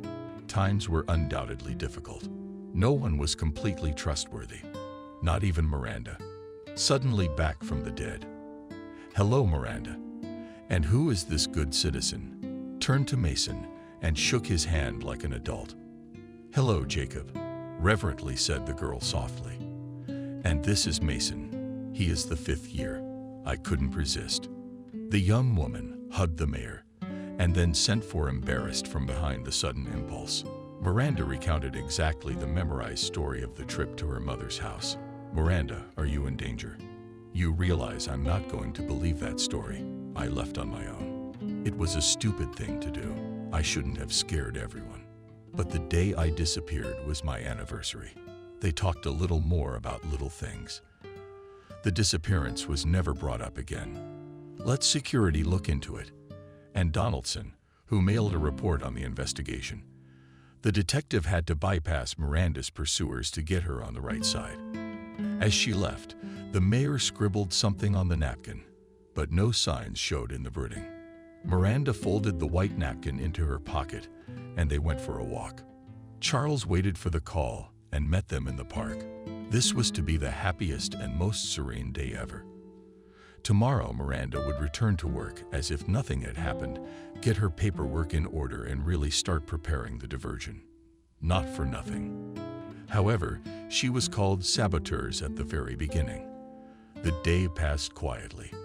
The Barnes family was able to forget about the adversity and just enjoy the time together. In the evening, Miranda tucked the children in and pulled out a napkin. The letters mailed to contact, and a password appeared on it. Barnes didn't want to take any chances, so she hid it in the kitchen and went to bed. Donaldson visited Miranda at work in the morning. They had a truly extraordinary conversation. "Hello, my name is Liam. I'm glad you were released alive and well. You're a very lucky man. To have such a talent is very fortunate. You're sure to be appreciated and cherished. I went to visit my mother's grave. Why don't you bother with these faces? Look at this. It's been written out. To the girl's great amazement, the detective pulled out a piece of paper that the captive Miranda wrote. The desperate girl was dumbfounded silent. "So why did you write that?" "It's your information and your request for help." "How did you find this?" "But no, it's a forgery. I didn't write that. It's someone's evil joke." Miranda wrote in small print in the diary, "I'm being listened to. I can't talk." "So you still deny writing that note?" Nonchalantly, he continued, "This is not my handwriting." "Can you compare it?" "That's good. And what do you intend to do next?" "Work. What else do I have to do to support my family?" Donaldson didn't torture the girl with long interrogations. It was pointless. There was no trace of the cheerful, optimistic girl. In front of him sat a pale, intimidated and thin creature, flinching at any rustle. The detective was not afraid now. This strange incident with the trip to Krasnoyarsk had convinced him that the mafia in the city operated in a very sophisticated way. It was a new level of gangster naughties, some unknown method, manipulating also souls, but to the last, avoiding bloody strife. Perhaps it was rather odd behavior. It was like someone was a clean white man who had not taken a sin on his soul. Donaldson's been on a stakeout for a week. Someone's been walking around looking at them for a while. He'd probably be kidnapped and taken away again soon.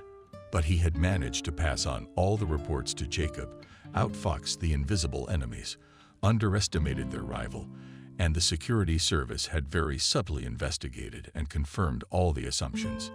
It was worth disappearing if he could make it in time. By late afternoon, the mayor was reported that Donaldson had disappeared without a trace, leaving his phone and all his papers at home. Jacob smirked slyly and opened the secret mail. The ringleader of the entire enterprise, simply called Joe, was sitting in a huge red leather chair. He had quite listened to the tapes of all the conversations. The true master of the city was gathering reports at his luxurious country house, more like a huge estate. Several cottages and houses belonged to him. Daughter lived in a separate 2-story house and gathered crazy parties at a stroke spent money, invited stars to perform and loitered. Nearby stood cottages that Joe gave to his visiting friends.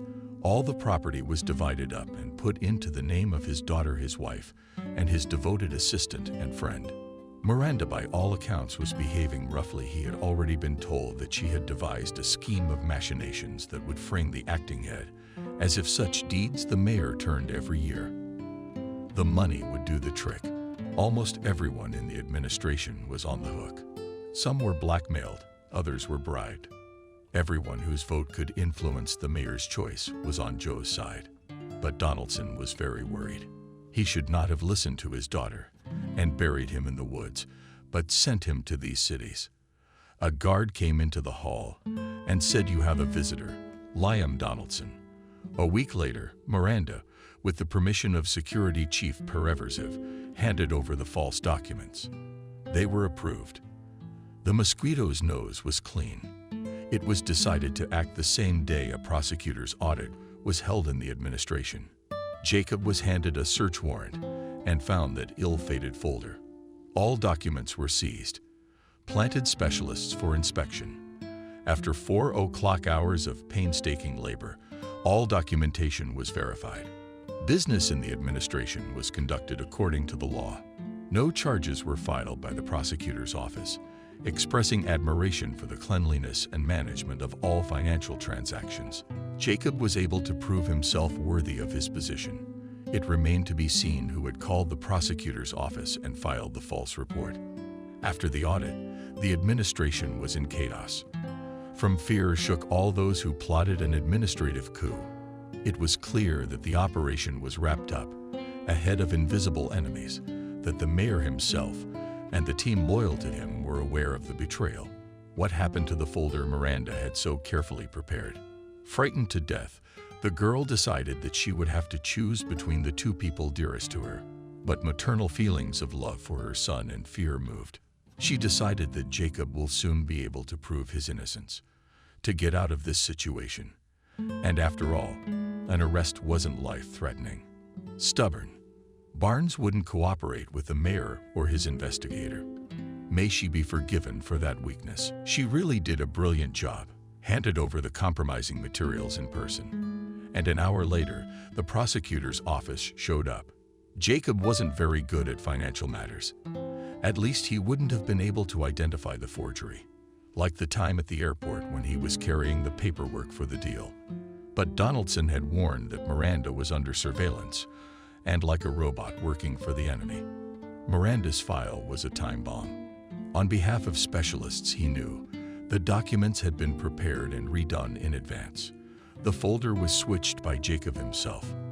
He tore up the dangerous reports and put them in a bottle, which he threw out of the window. An employee from the security service picked up and burned the compromise. Things did not end there. After the prosecutor's office, the police came to see the head of the finance department. Noah. Yes, but how dare you barge in? You're being held on suspicion of involvement in financial fraud, forgery, documents, and murder. Kelly. Pareversive jumped up, darted his eyes, peeked out with the gallop of a wild doe, rushed to the window. He didn't have time to jump outside. A nimble young officer dived in after him, skillfully twisted his arms, and handcuffed him. The same day, the ringleader who had kept the city in fear for more than 20 years was apprehended. Donaldson of the number decided to be the first to speak to Joe. He got his address from the administration. Such a visitor astonished the host. A conversation took place between the detective and the criminal, reminiscent of a classic scene in a detective series. Hello, William. You shouldn't trust your daughter with your business. Look how crazy her fantasies get. Greetings. Well, what can I say? Lyonia, you beat me this time, but you know you won't come back alive. Why such stupid courage? What's the matter, Mr. Goodman? I'll live for a while. How did you find me? Not now. I don't have time to listen to your nonsense. Goodbye, I'm tired. He waved to the Donaldson guard standing next to him. He flew up in a second, by the arms. Too late, Joe. Your nephew knows all about it. I sent him a letter about you. You know who else got that letter. The asshole said something to someone, and when he did, you're lying. Finish him off. The guard led the detective away, threatening him with a gun. The master himself roared like a lion in a rage, scattered the dishes from the table, then grabbed a chair and wanted to throw it at the wall. But then the uninvited guests burst into the living room.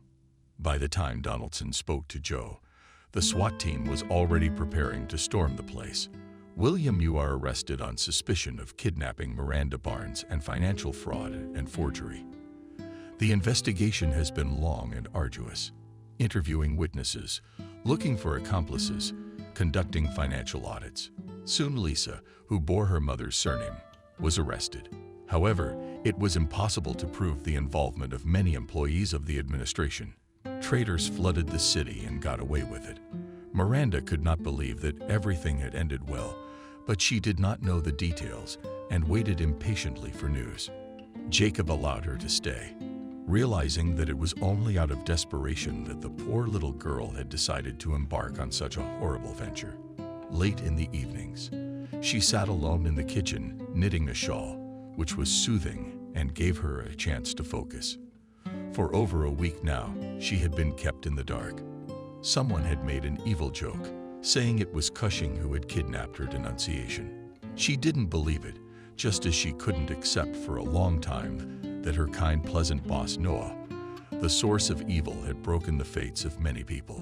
Confused by the speculation, Miranda heard the long-awaited doorbell one such evening. Jacob was coming to see her. Will you let me in? The mayor smiled. He came over, hugged her, and said quietly, Don't be afraid. I'm not angry with you at all. Good evening. To you, my dear young lady. Liam proclaimed loudly. Thank you for visiting this poor, lonely orphan. My mother has been tormenting me day and night with heavy thoughts. Miranda played along, jokingly saying, Tanya is a detective.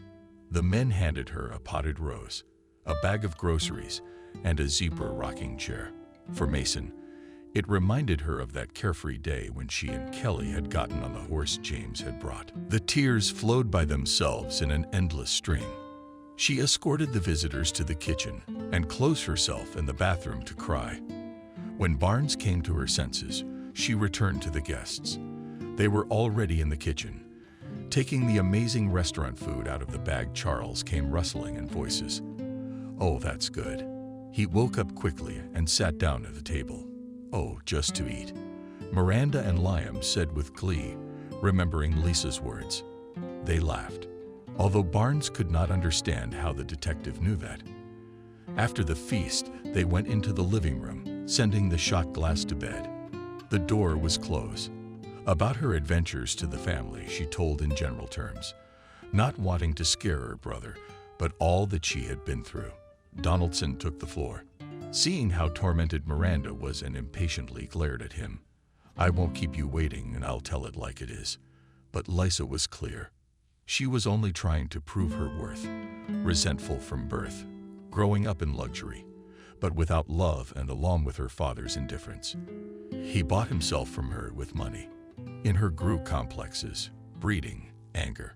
In college, she simply envied the smart Miranda, the best student in the course, who was destitute but happy and loved by her mother and brother. That's what Lisa was missing. So James showed up at her behest, abused an innocent girl, scared her to death with his stalking. And the fact that Miranda would become a mom came as an unpleasant surprise. In the park, Lisa saw a happy Miranda with her son. She realized that fate favors the wretched and gives them a chance for prosperity. This capricious rich mare, who decided and this time to change everything in her favor and even help her father. "So who's her father?" "Unfortunately, it's my cousin," Jacob suddenly responded. "That's a separate story. Perhaps I'm not ready to talk about our relationship, but I don't think it would be complete if you don't outline the situation, at least." Liam demanded it. "But in general, there is nothing to talk about. I grew up with a brother who was only 5 years older than me.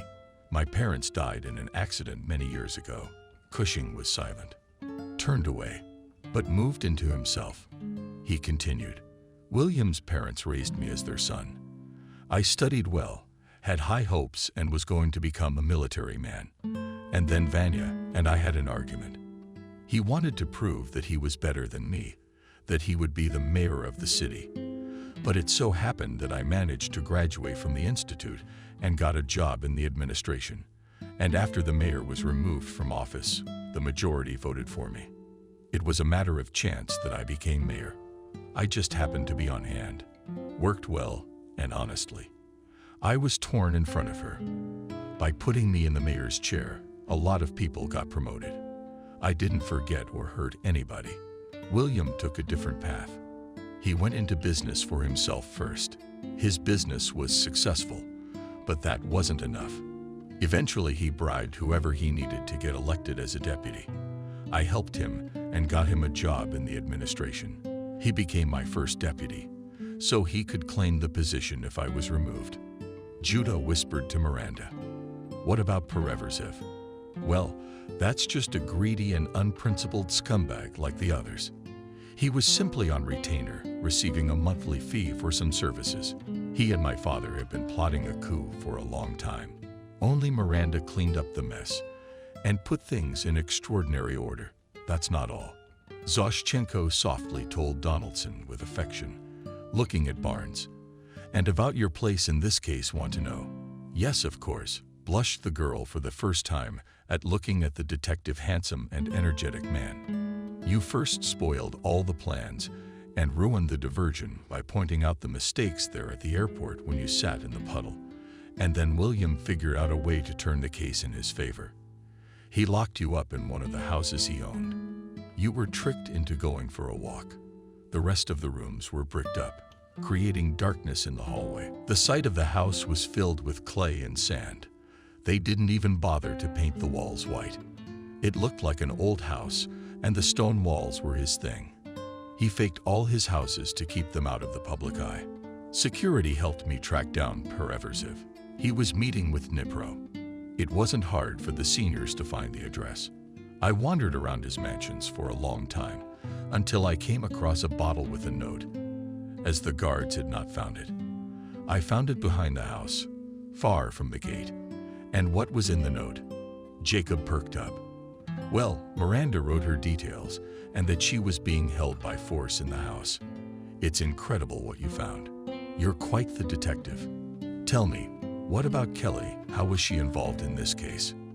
Kelly was in the house to babysit Lisa, and then Cushing got her a job in administration. She was the most dangerous and his most loyal spy. But her death was really an accident. Was it accidental? Miranda said quietly and put her hand in Donaldson's palm. Soon Miranda and Liam were married. Jacob, on the other hand, waited for his wife and daughter and was also happy. He never treated Miranda as a woman.